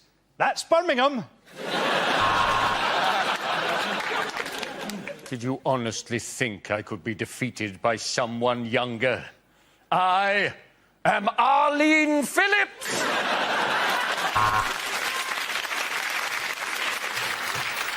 Welcome to Mordor, twinned with Swansea.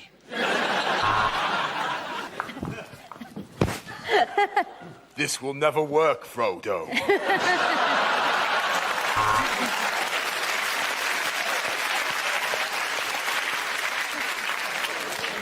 In the wardrobe, we found a magical compartment that led to the Fritzl family. He stole it from me, my precious... Oh, no, it's in my pocket.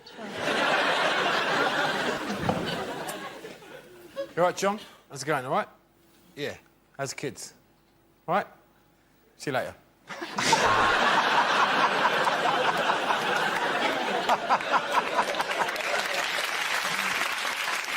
I'm not a dwarf, I'm a lesbian. The next topic is things you don't want to hear from your flatmate. That's my milk in the fridge. I squeeze it out of my tits with a vice.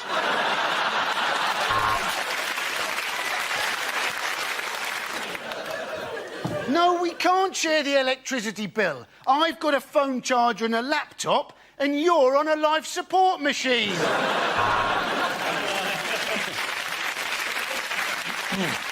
My last flat was just like Friends. Have you seen the one where Joey kills everybody? I love talking to you. With you, I can be my real self.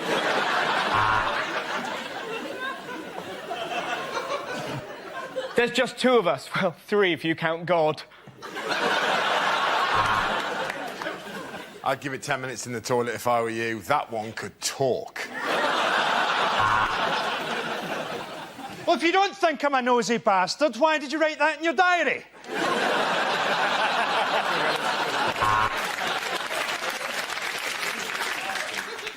Oh, that's just a novelty shower gel in the shape of a webcam. Hey, you said there wasn't enough room to swing a cat. Look at this. Loads of room. Oh, a Mr. G had called. He says it's time. I don't see why I should pay for half the loo roll when I never use any.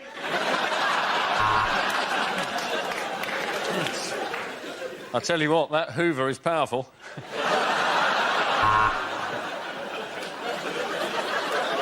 OK, there's one certain way to find out who ate my yoghurt, an AIDS test. At the end of that round, the points go to Russell, Lucy and Andy!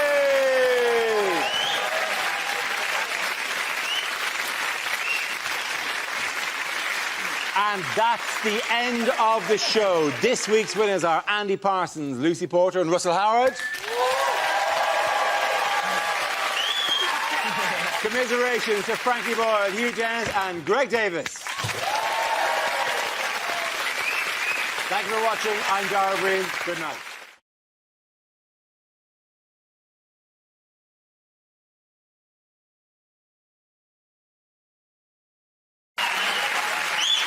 Now we play a round called Don't Stop Till You Get a Laugh.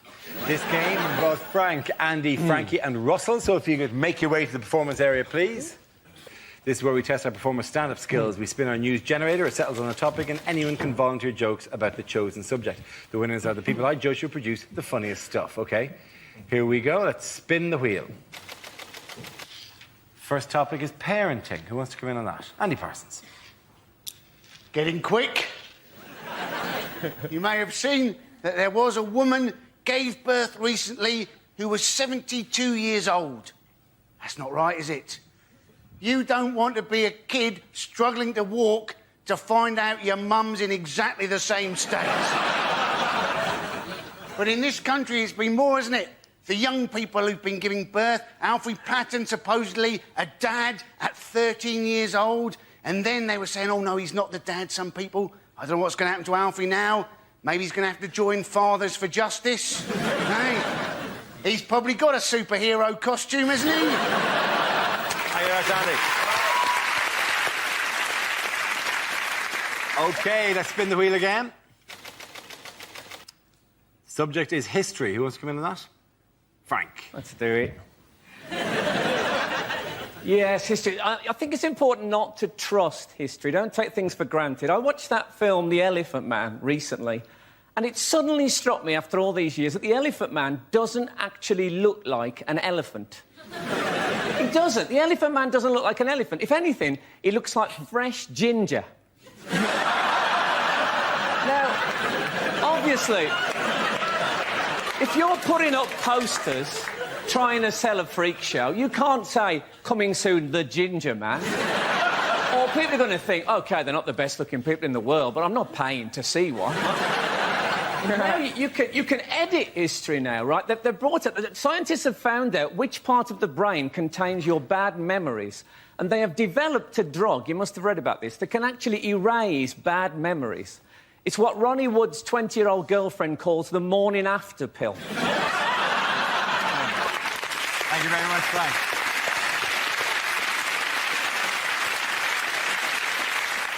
That leaves us with Frankie and Russell. Let's spin the wheel.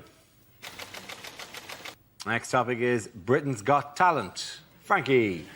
Yeah, I actually watched this series of Britain's Got Talent, or as I think it should be renamed, How Bored Are Britain's Women and Homosexuals?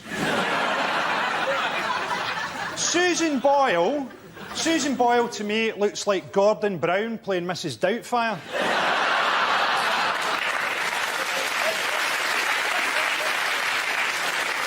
She was on Oprah Winfrey in America, and they subtitled her. And people in West Lothian, where she's from, were absolutely horrified, as many of them can't read. She says that she's never been kissed. And on that evidence alone, Scotland's alcohol problems are not as bad as first thought.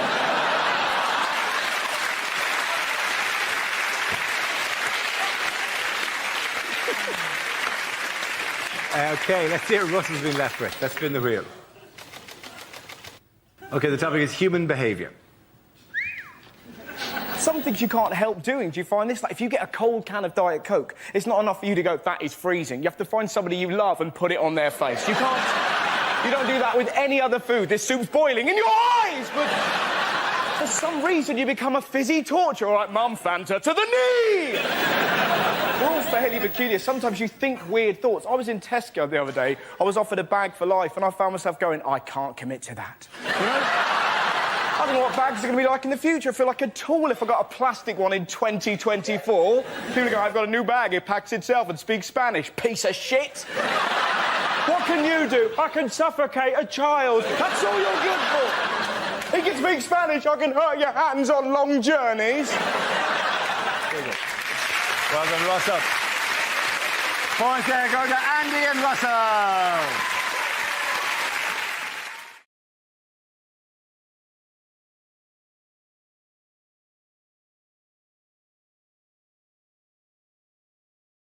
Now we come to scenes we'd like to see. So if everyone can make their way over to the performance area, please.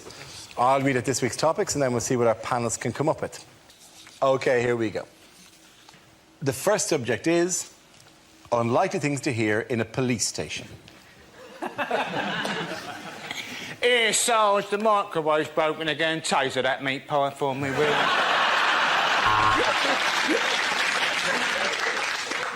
I know it's unlikely, but I don't suppose anybody has handed in Colonel Gaddafi, have they?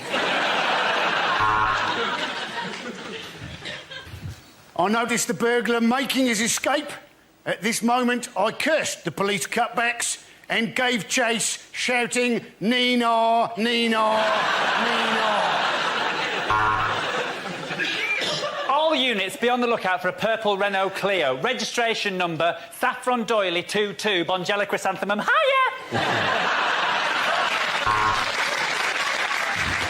No, we didn't manage to evict many of them, Sarge, but the good news is I got some lucky heather. No, I've not come to report a crime. It's just that I really missed the bill, so I thought I'd pop in for an hour. Here, Sarge, pass us the art section out the Guardian, will you, mate? Yes, I know how identity parade works. That's her! That's her! That's the woman I robbed.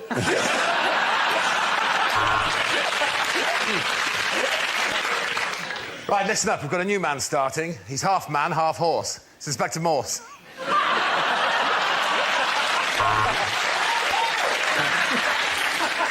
Yes, our new 50-inch plasma screen TV. It is rather nice, isn't it? Well, if you can't beat them, eh? I am charging you with the murder of Mrs. Thompson. That'll be £7.19, please. Right, listen up. There's a giant fly attacking the station. I've called the SWAT team.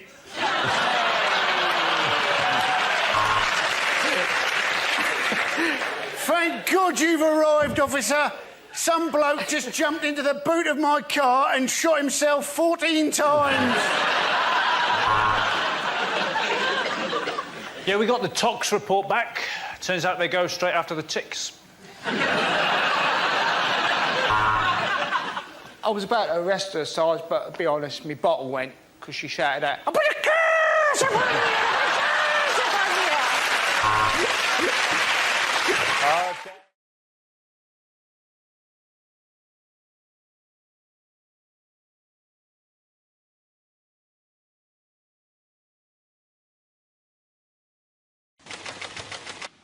It's crime. Away you go. So, I, had my cheese grater stolen.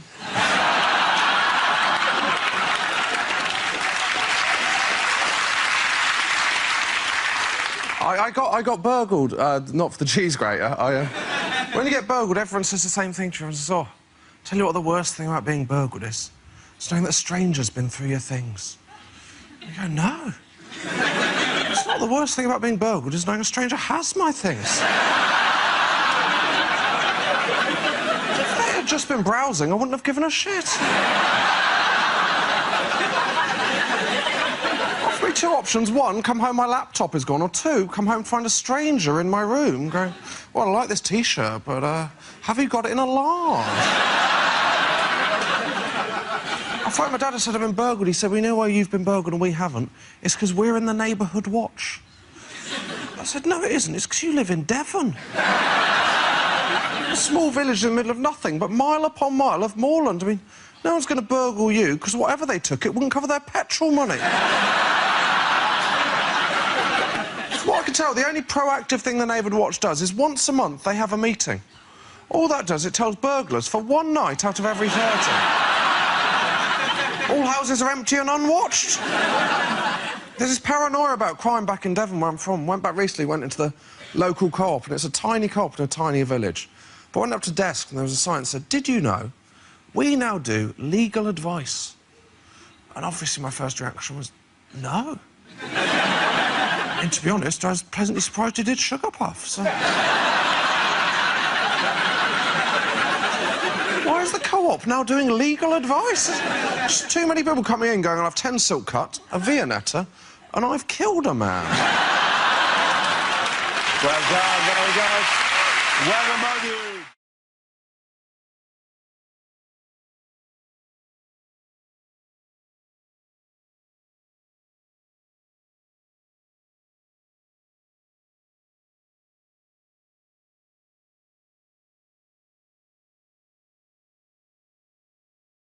Now we play a round called Bake Off as Mocked Off.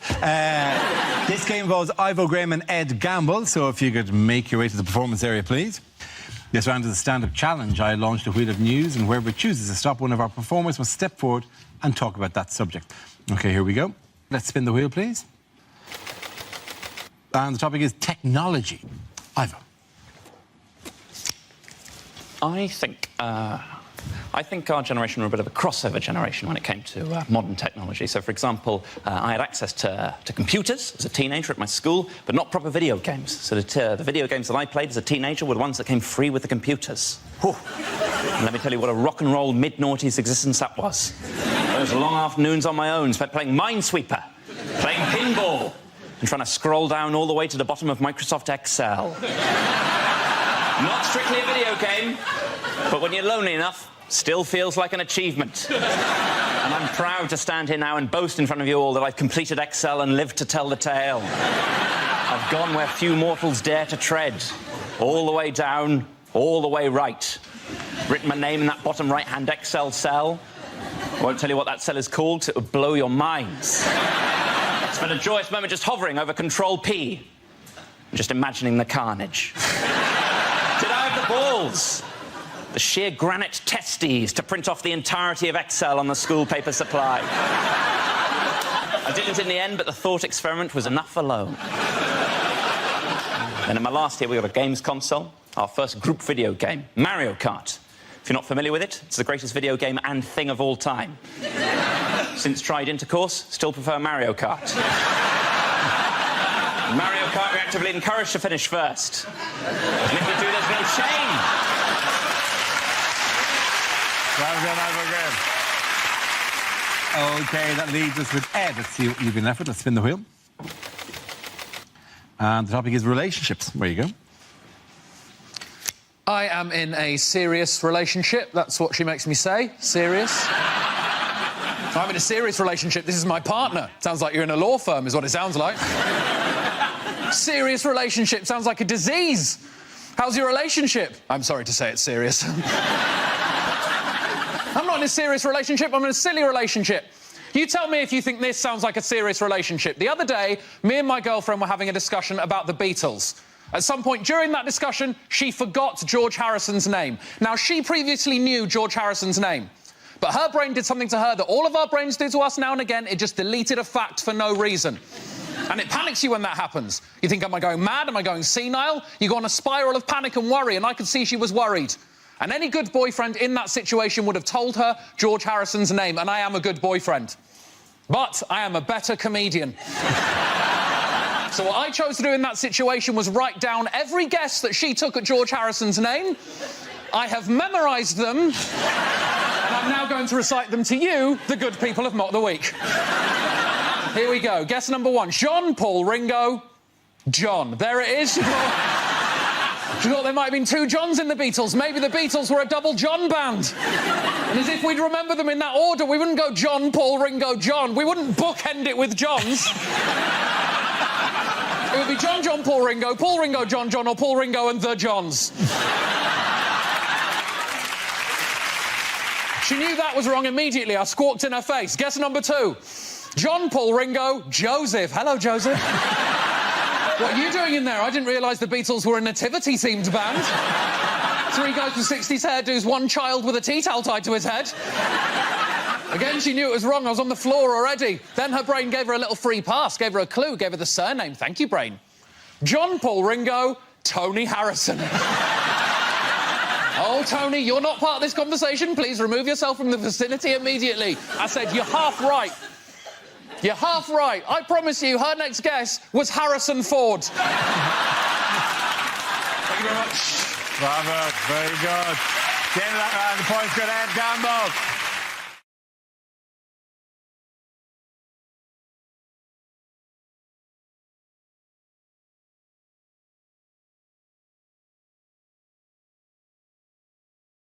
Here we go. The first subject is unlikely things for a sports commentator to say. And Hamilton takes the checkered flag. Give back the checkered flag! And you join us tonight for the boxing. I really hope a fight doesn't kick off like last time. Guys, can't we just talk about...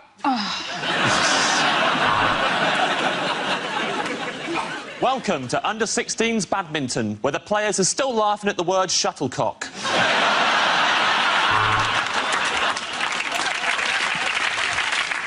Oh, and the club has connected beautifully there.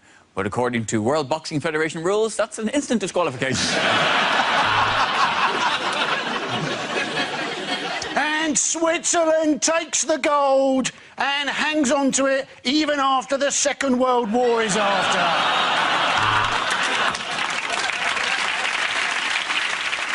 He turns, he shoots, and that is a horrible end to the Grand National.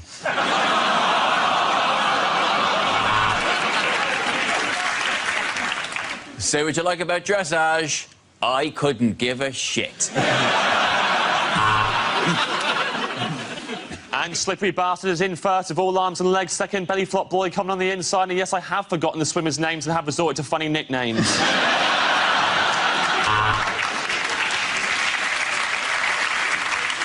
And you join me here in Helsinki for the final of the curling. And you know what that means? My career is going shit. And the referee checks his watch and realises it was given by the Brazilian FA. He's going to have to return it. Oh, so will it be Oxford? Will it be Cambridge? Who will provide most of the new cabinet?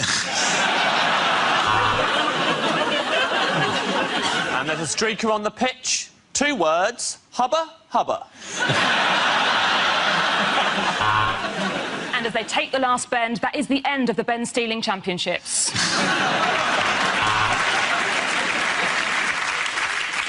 And it's the relay, and he's made a grab for the baton. Oh, that's not the baton! But he's got a smile on his face anyway! And Rosberg makes a mistake. He runs wide into turn 2. Why is he running? Get in the car, you twat!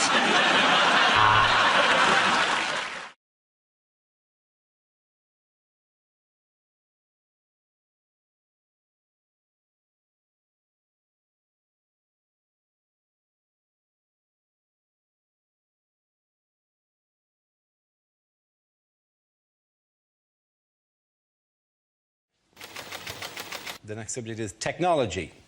Josh. I'll take that. People say technology is moving forwards, but I'm not sure about that. I'm increasingly finding myself at these cash points where they can't even be bothered to make the buttons line up with the screen.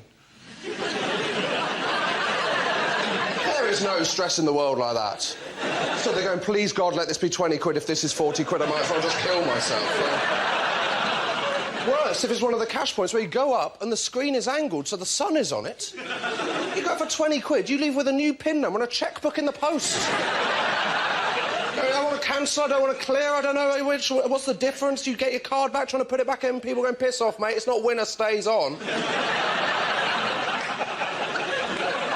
I'm already stressed as well when I'm at a cash point, because I've already had to stand there for 10 seconds, unable to put my card in, because it's still thanking the guy that's already pissed off. Who is hanging around for that? No, I've got my card, I've got my cash, hold on, guys. It's been an absolute bloody pleasure doing business with you. Thank you. Thank you very much, Josh. Well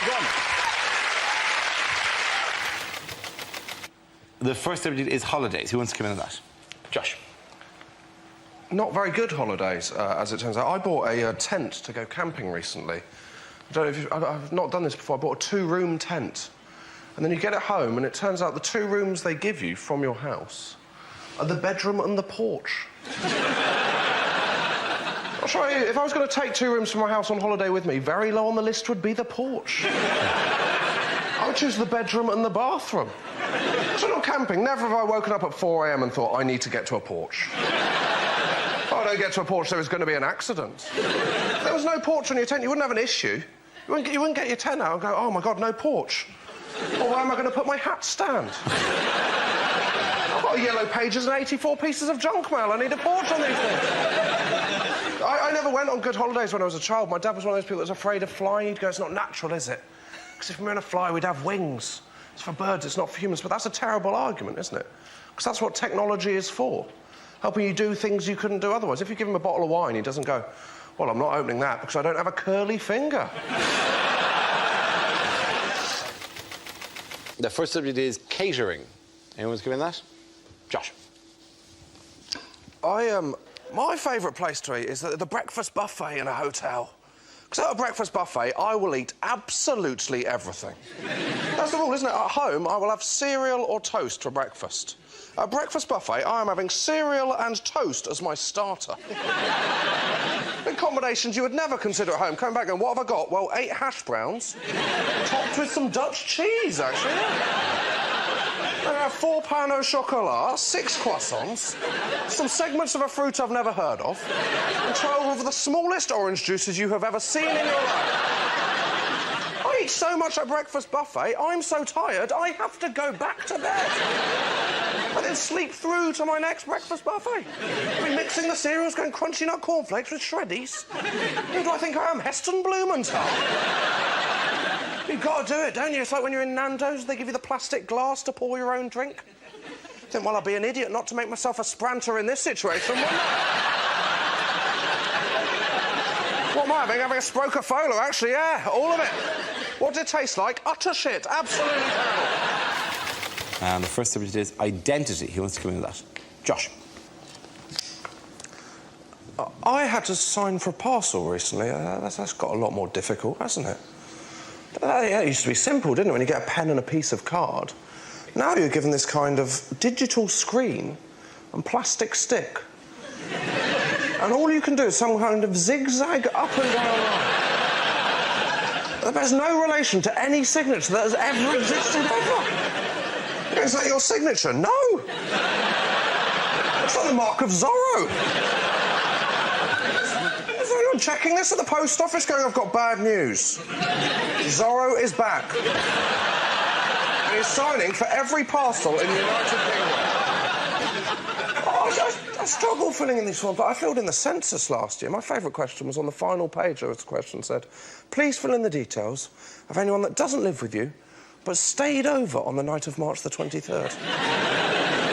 That's going to be very awkward if you've just had a one-night stand, isn't it? Good morning, a few questions. What is your occupation? What do I know? Well, I'm telling the government, actually, yeah. It's not the kind of thing you just drop in, just go, morning, do you take sugar in your tea? Also, would you describe yourself as Caucasian? And next subject is charity.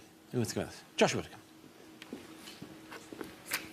Charity work doesn't always go well. I had a situation when I was 10 and my school was raising money for the local church roof, because it's always the church roof. I don't know what the problem is with church roofs.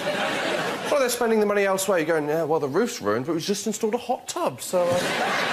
come and praise the Lord in there, yeah?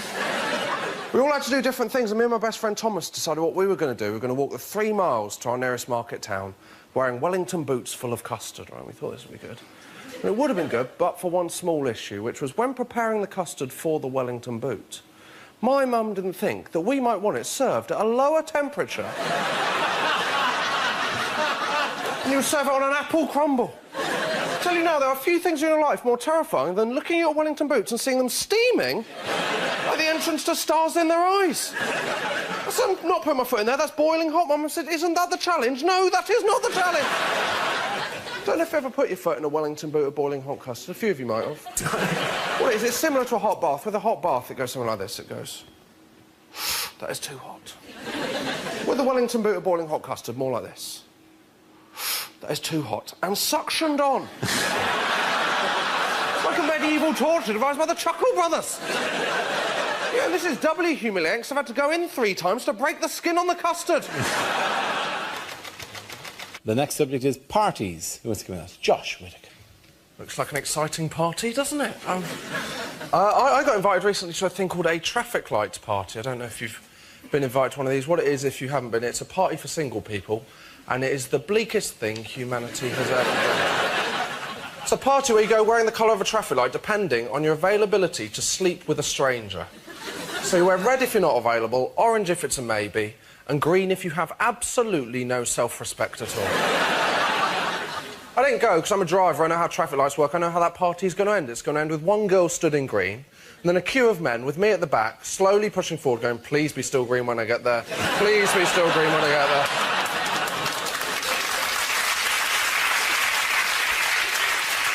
Also, I'm a driver. I've driven with people. When they see orange, they'll just go, well, that's essentially green if I go out fast enough, isn't it? Who is wearing red to a traffic light party? If you're wearing red, you do not need to go to a traffic light party. What are your other options? Turning up at A&E and going, no, I'm fine, I just want to watch the carnage of others. Thank you very much. Thank you very, very much. Well done, Josh.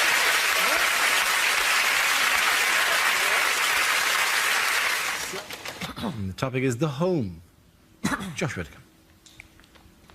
My flatmate is kind of filling our kitchen full of all the kind of pointless things my mum has in her home now. I don't know if you've got... We've just got this tea bag saucer, the saucer for tea bags. It's a very useful item. If you haven't got it, what it is, it's a saucer that you keep halfway between your kettle and your bin. And it's basically for when you make a cup of tea and then you get the tea bag, look across at the bin and go... I mean, that's a journey, isn't it? I mean, that's 3 or 4 yards. I mean, I need a stop-off. That's like driving to Leeds. I could die of tiredness. Then you walk halfway, put your tea bag down, go back, pick up your cup of tea and walk past the bin and out the kitchen. All we've done is create a kind of tea bag death row. That's all we've done. We've got our tea bag sauce on our breakfast bar. If you haven't got a breakfast bar, what it is, it's an extra yard of sideboard. And it's for eating your breakfast. So when you wake up in the morning, you want to eat your breakfast, but you think, bloody hell, it's too early for a table, isn't it? I mean, I can't handle one of them until lunchtime. I mean, what I want is something slightly higher and less comfortable. That's what I'm looking for here. There's one thing I don't want to eat at 8 a.m. It's a bar. That is the reason I feel so shit in the first place. First topic is childhood. Who wants to come in on that? Josh. I grew up in a small village in Devon, which was as fun as it sounds.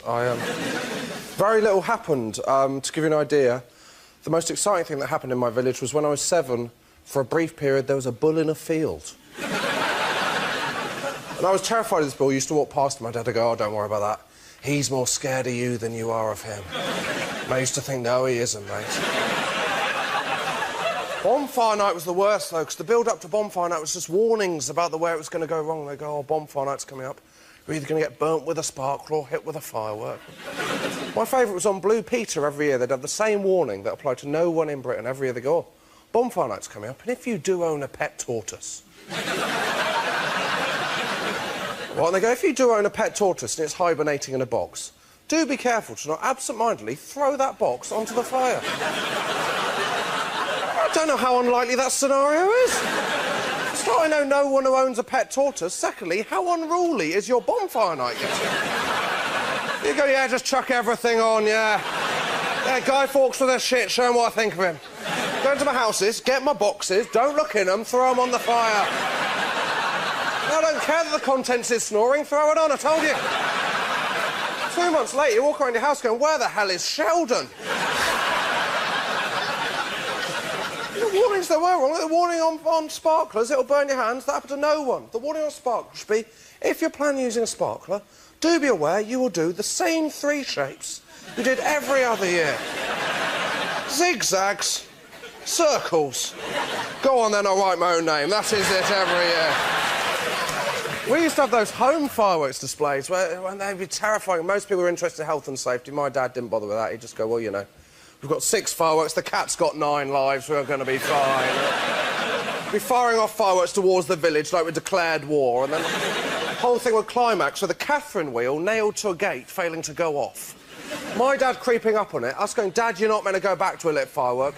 Him going, don't worry about that, it's more scared of me than I am of it, it'll be fine. Thank you very much, Josh Weathercamp. The first subject is food. Who wants to come in on that? Josh. I'm not a fan of people that are pretentious about food, the kind of people that pretend they like dark chocolate. And by that, I mean anyone that claims to like dark chocolate, because no one actually likes dark chocolate. No one's eating normal, nice milk chocolate going, well, this is good, but I wish it tasted a bit more like paracetamol. All this pretentious. I went into a cafe for breakfast the other day. One of the things they sold on the menu, toasted bread. That is called toast. What are my other options? Flaked corn topped with the juice of a milked cow? Maybe I don't know what people want from food. I was walking along the street the other day. A van went past. On it, it said, Waitrose, do you like your bananas green? And I thought, no. Oh, I'm not a huge fan of diarrhoea, no. I don't like my bananas green for the same reason I don't like my chicken Kiev's dangerously underdone. But now you go into Waitrose, all they have got is green bananas. You go, am I the only person that's ever bought a banana because they want to eat the banana? Someone else go, oh, I think I'll fancy a banana in about 7 days. Better go out and buy one now. Can you come out tonight, Steve? No, I've checked my diary, I'm eating a banana. And all they do is sell them in bunches, so basically what I've got is no bananas for 7 days, followed instantly by far too many bananas all at the same time. The first subject is weather. Who wants to come in that? Josh. My parents live in Devon, where they had these storms earlier this year. I got a very strange text off my mum just before the storms. She said, Josh, just so you know, the storms are on their way, so I've put the wheelie bin in the shed. Not sure what I'm meant to do with this information. I wasn't going, oh, thank God for that, I've been worrying. That's not what you do before a storm. Go, should we get the kids inside? No, no, no, get the wheelie bin in the shed, mate. Take another month to order one of them from the council. I'm watching the news going, terrible storms hit Britain, 14 wheelie bins are missing. I mean, I couldn't care less. I live 250 miles away. How strong are these storms that I need to watch out for the bin? The people I feel sorry for during the storms are the on-the-spot reporters. They are people that know their bosses do not value them at all, They are people who've got to work and the boss has gone, have you heard there's a terrible storm on the way? Do you think I should go home? Better than that, mate. I'm sending you down to the edge of the sea. Where you're going to interview a man whose umbrella is inside out. People I don't like are the people that complain during the storms. People complain their flights were cancelled. I wouldn't complain if my flight was cancelled during the storms. I'd complain if I got to the airport and my flight was the only one that wasn't cancelled. If you got to the airport and they went, EasyJet, flight E4597 is going to have a go for it. It's crime. Away you go. So, I, had my cheese grater stolen.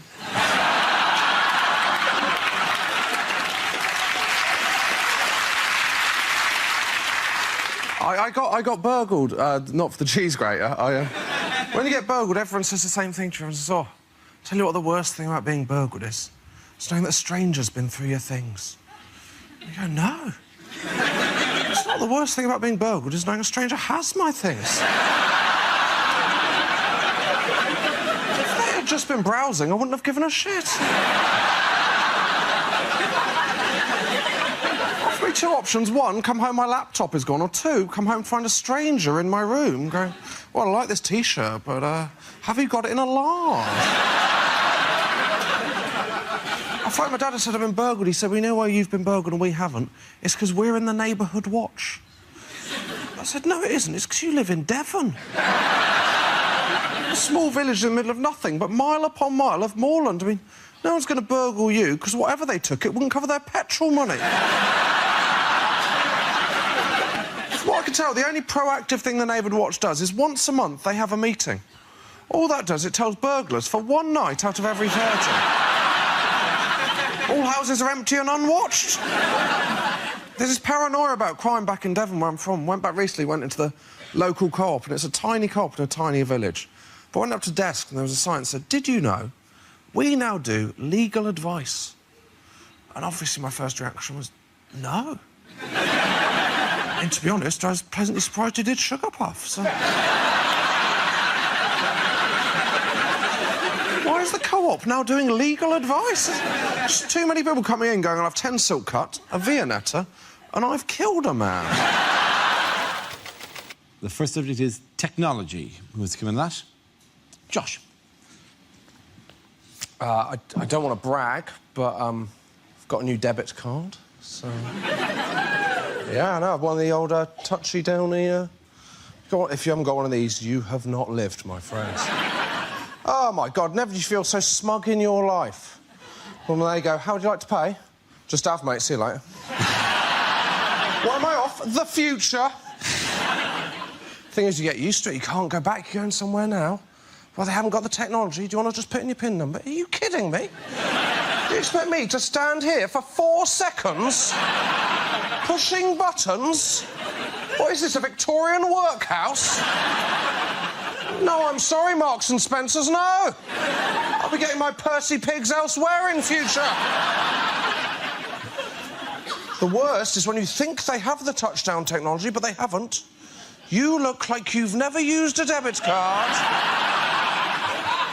before in your life. How do you like to pay? You're just going...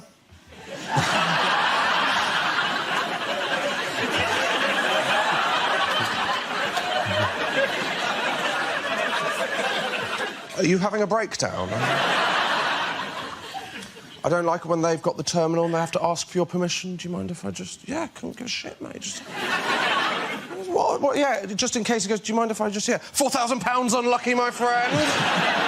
Enjoy your Sprite. It's the opposite of the other one I don't like, which is when the waiter makes too much of not looking at your PIN number. Hey, if you'd just like to put in your PIN number.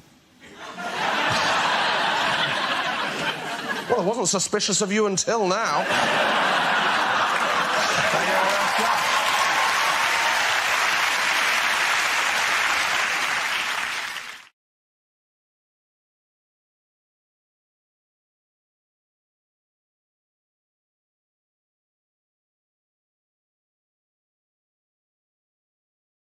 OK, the next subject, please. Let's spin the wheel. Next subject is science. Who wants to come in that? Chris Harrison. I'll tell you the problem with science, right? The problem with science is it refuses to speak the language of those of us who don't understand science, right? Even when it's the job of science to be talking to us numpties, it can't bring itself to speak as we do. Pick up a packet of paracetamol, right? Look at the instructions on the back of that. It says, for the treatment of neuralgia, fibrositis, muscular... whatever. We don't talk like that. If that talked anything like us, that would say, for the treatment of the worst headache I've ever had in my life. A pain in my side, I'm sure, actually is cancer this time. My wife's had to help me out of the car. It's coming out of both ends like someone's hit a pan of chocolat with a mallet.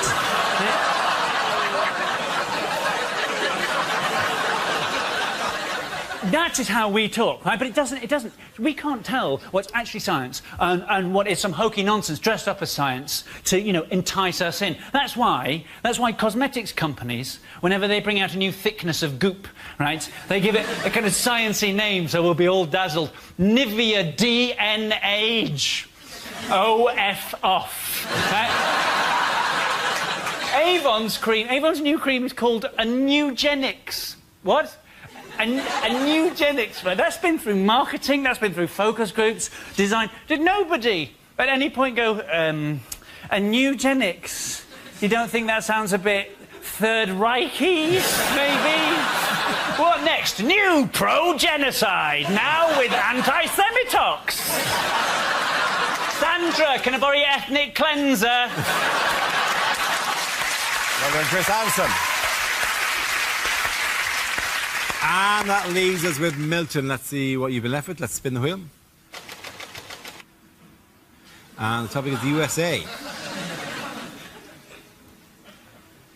So I've just come back from America, apparently. While I was there, I saw one of those very, very, very, very, very large Americans. He said he fitted kitchens. I said, I bet you don't.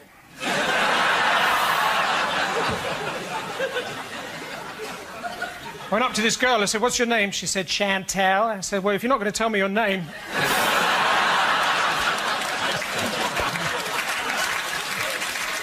I said, what do you do for a living? She said, don't go there, don't go there, don't go there. I said, I hope you're not a travel agent. When I was in America, I bought tickets for the Bears versus the Cowboys. Bit of a disappointment.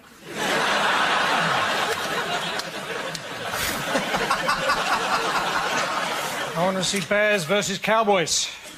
And then I bought tickets for the Giants versus the Jets. Another missed opportunity. And I bought tickets for the Packers versus the Dolphins. Get in the box, get in the box. Thank you very much. Points for everyone there. Let's all sit back. Come on.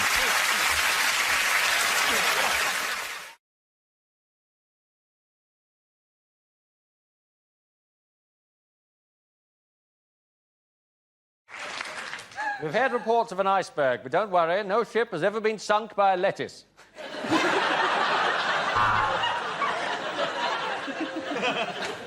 Hello and welcome to Ryanair Cruises. The following safety announcement is incredibly vital if you want to stay alive. And if you'd like to hear that, that'll be an extra £5. No, we very rarely get any injuries from people playing quoits.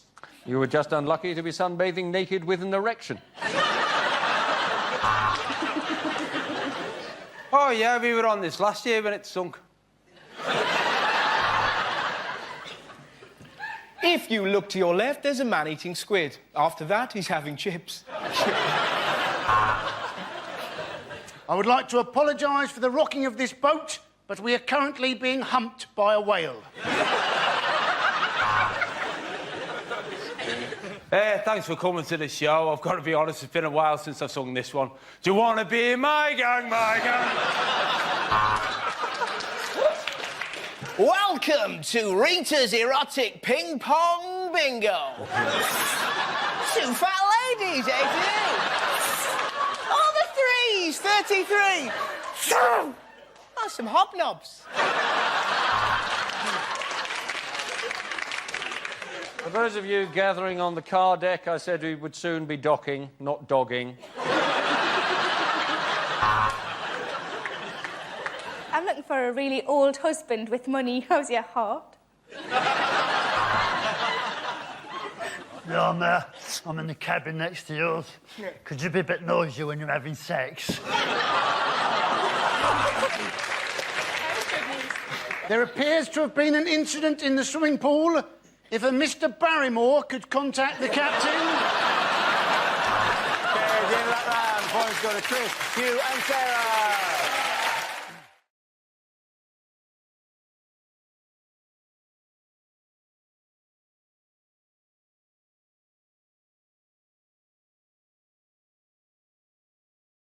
Now we come to scenes we'd like to see. So if everyone can make their way over to the performance area, I'll read out this week's topics, then we'll see what our panellists can come up with.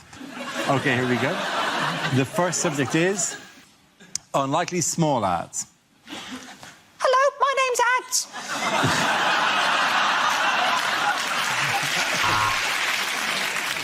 For sale, 1 tent. Please contact the BBC.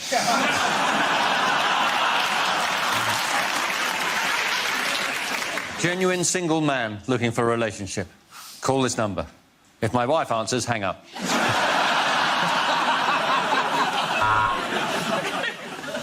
Free to good home.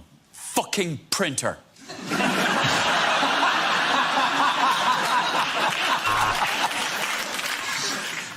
Phone to hear my talk about how I became obese. 888-8888.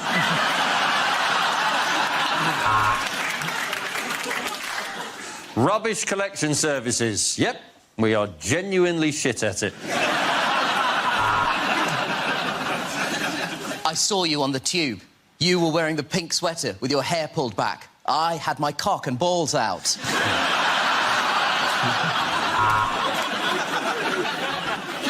Do you want a hard-working plumber for a reasonable rate? Then you shouldn't have voted for Brexit.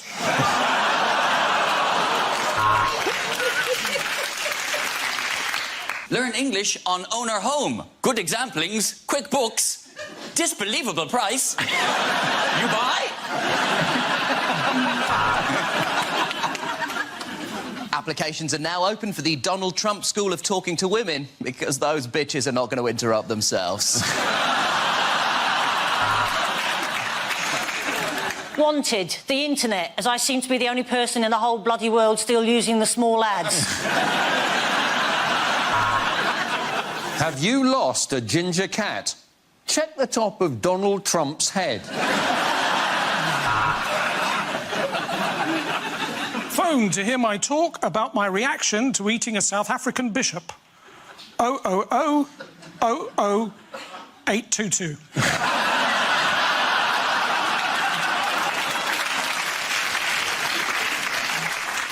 Respectable middle-aged lady would like to meet gentlemen for cosy nights in, country walks, theatre visits, and occasional eye-popping anal.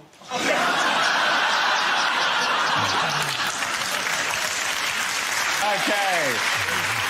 The next topic is things you wouldn't hear on a TV cookery show. Hi, I'm Nigella Lawson, and before I bake any cake, I like to chop my flour into lines. You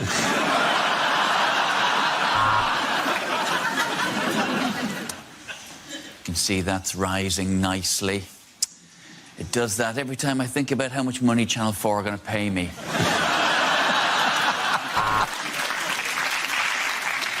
Hello and welcome to Can't Cook, Won't Cook. Today we won't be making anything. Goodbye. Coming up next on Saturday Kitchen, whatever we want, because we know you're too hungover to change the channel.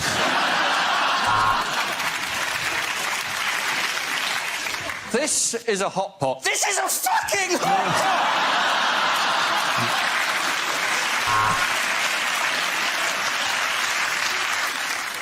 So, if you want to bone a chicken, what you need to do, take it on a couple of dates, and then invite it back, put on some romantic music, and let nature take its course.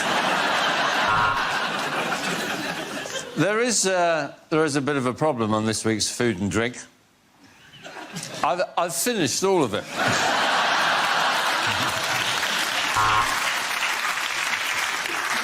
This is a Thai chicken curry, or as I like to call it, hot Asian cock.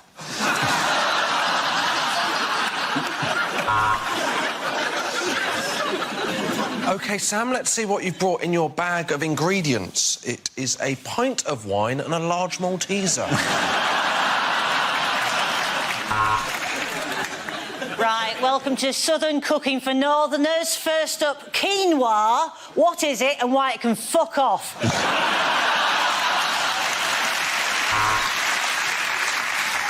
Well, if you're going to pop it in, don't forget to cover it first. I didn't, and that's why I'm making paternity payments.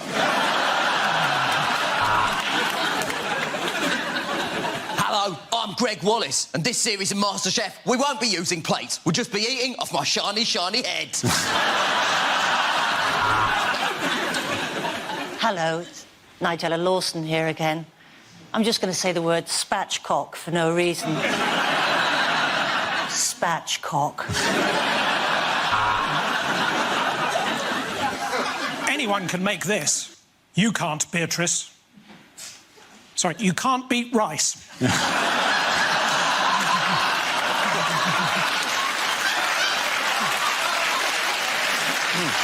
Let's just all go home.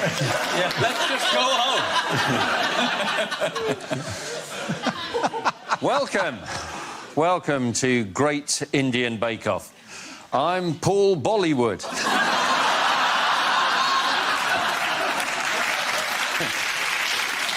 Hello, I'm Jamie Oliver. Welcome to my new show. Stick a bit of fucking sugar in it. Okay, at the end of that round, the points go to Nish, Zoe and Josh.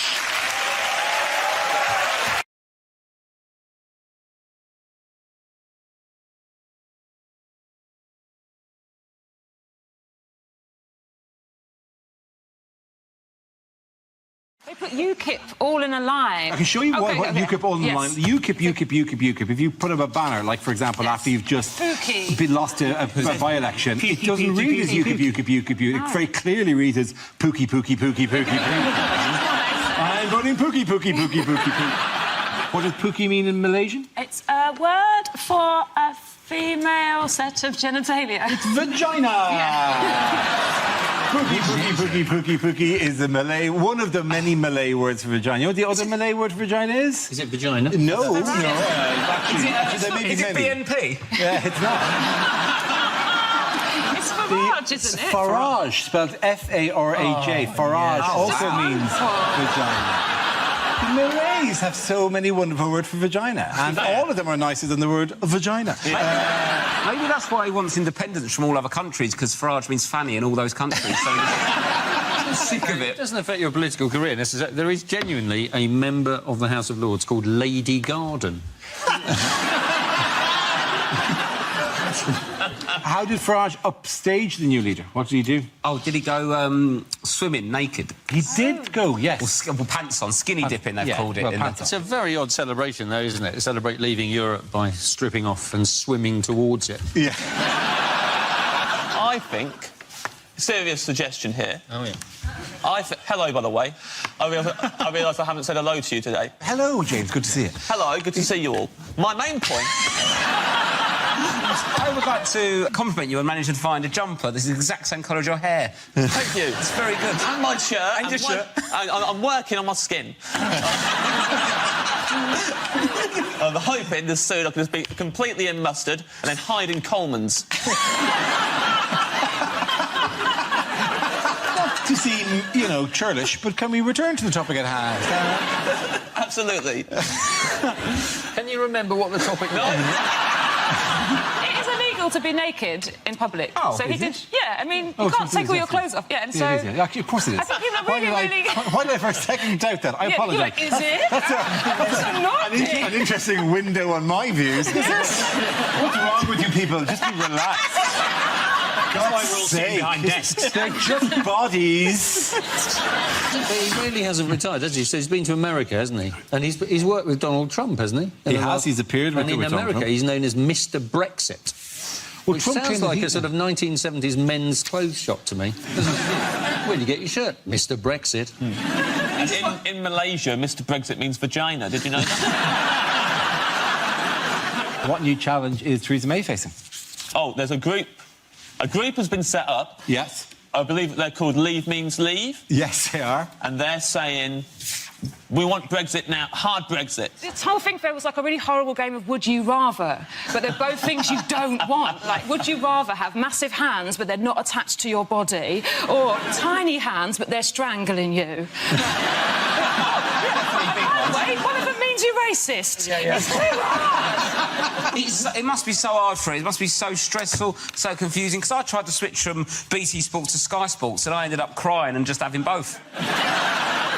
I think think I might have an idea in terms of solving, basically, because half of the country want to leave and half of the country or slightly more want to stay. Why don't we do a Robbie, like, where we leave, but we come back for big concerts? Yes. So, like, everyone's OK about it, the fans are happy. When he does turn up, what a great surprise. But actually, most of the time, he's not in the band. So, but sort of unexpectedly. Yes. So they have, like, the European things where there's 27 of them around and they're all just swaying gently. Yeah. And then it's like, I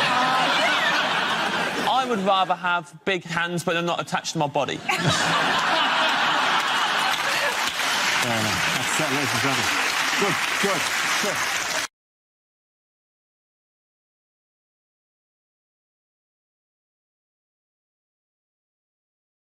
Our next round is called This Is the Answer, What is the Question? On the board are 6 categories. John, which category would you like? I would like world news, please, Dara. OK, world news is the category. The answer is 3%. What is the question? Is it what percentage of my life have I spent thinking the toaster is broken when actually I haven't plugged it in? Is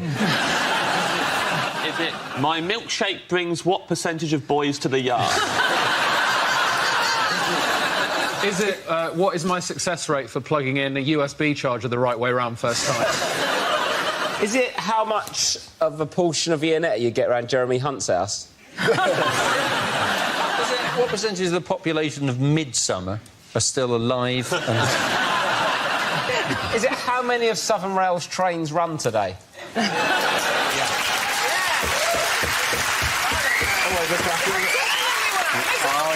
You're ha and clapping now, you're never getting home. Is it, what are the chances?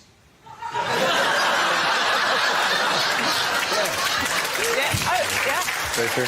It could be, like, what are the chances of John proposing live on air? How much a week? Oh, my God, let's come up. And Why too. Which is... It's spider hands. Please tell me that when you propose, as you ever do, you will do spider hands first. Every day I propose to someone random. And I'll come up and go... What? No? OK, go on. It's the percentage of Facebook posts from new parents that I give a shit about. Is it... Oh, yeah, you all got kids, haven't you? Keep your dirty dick in your trousers and save us all a lot of bother.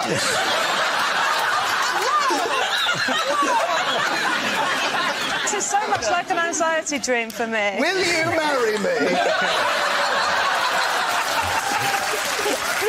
Wow. You got it on tape, right? He can't deny it. I'm going to show his mum. Is it... no jam? It's not about jam. It's clearly not about jam. What is the answer? It's world news. It's we world make news. our own jam.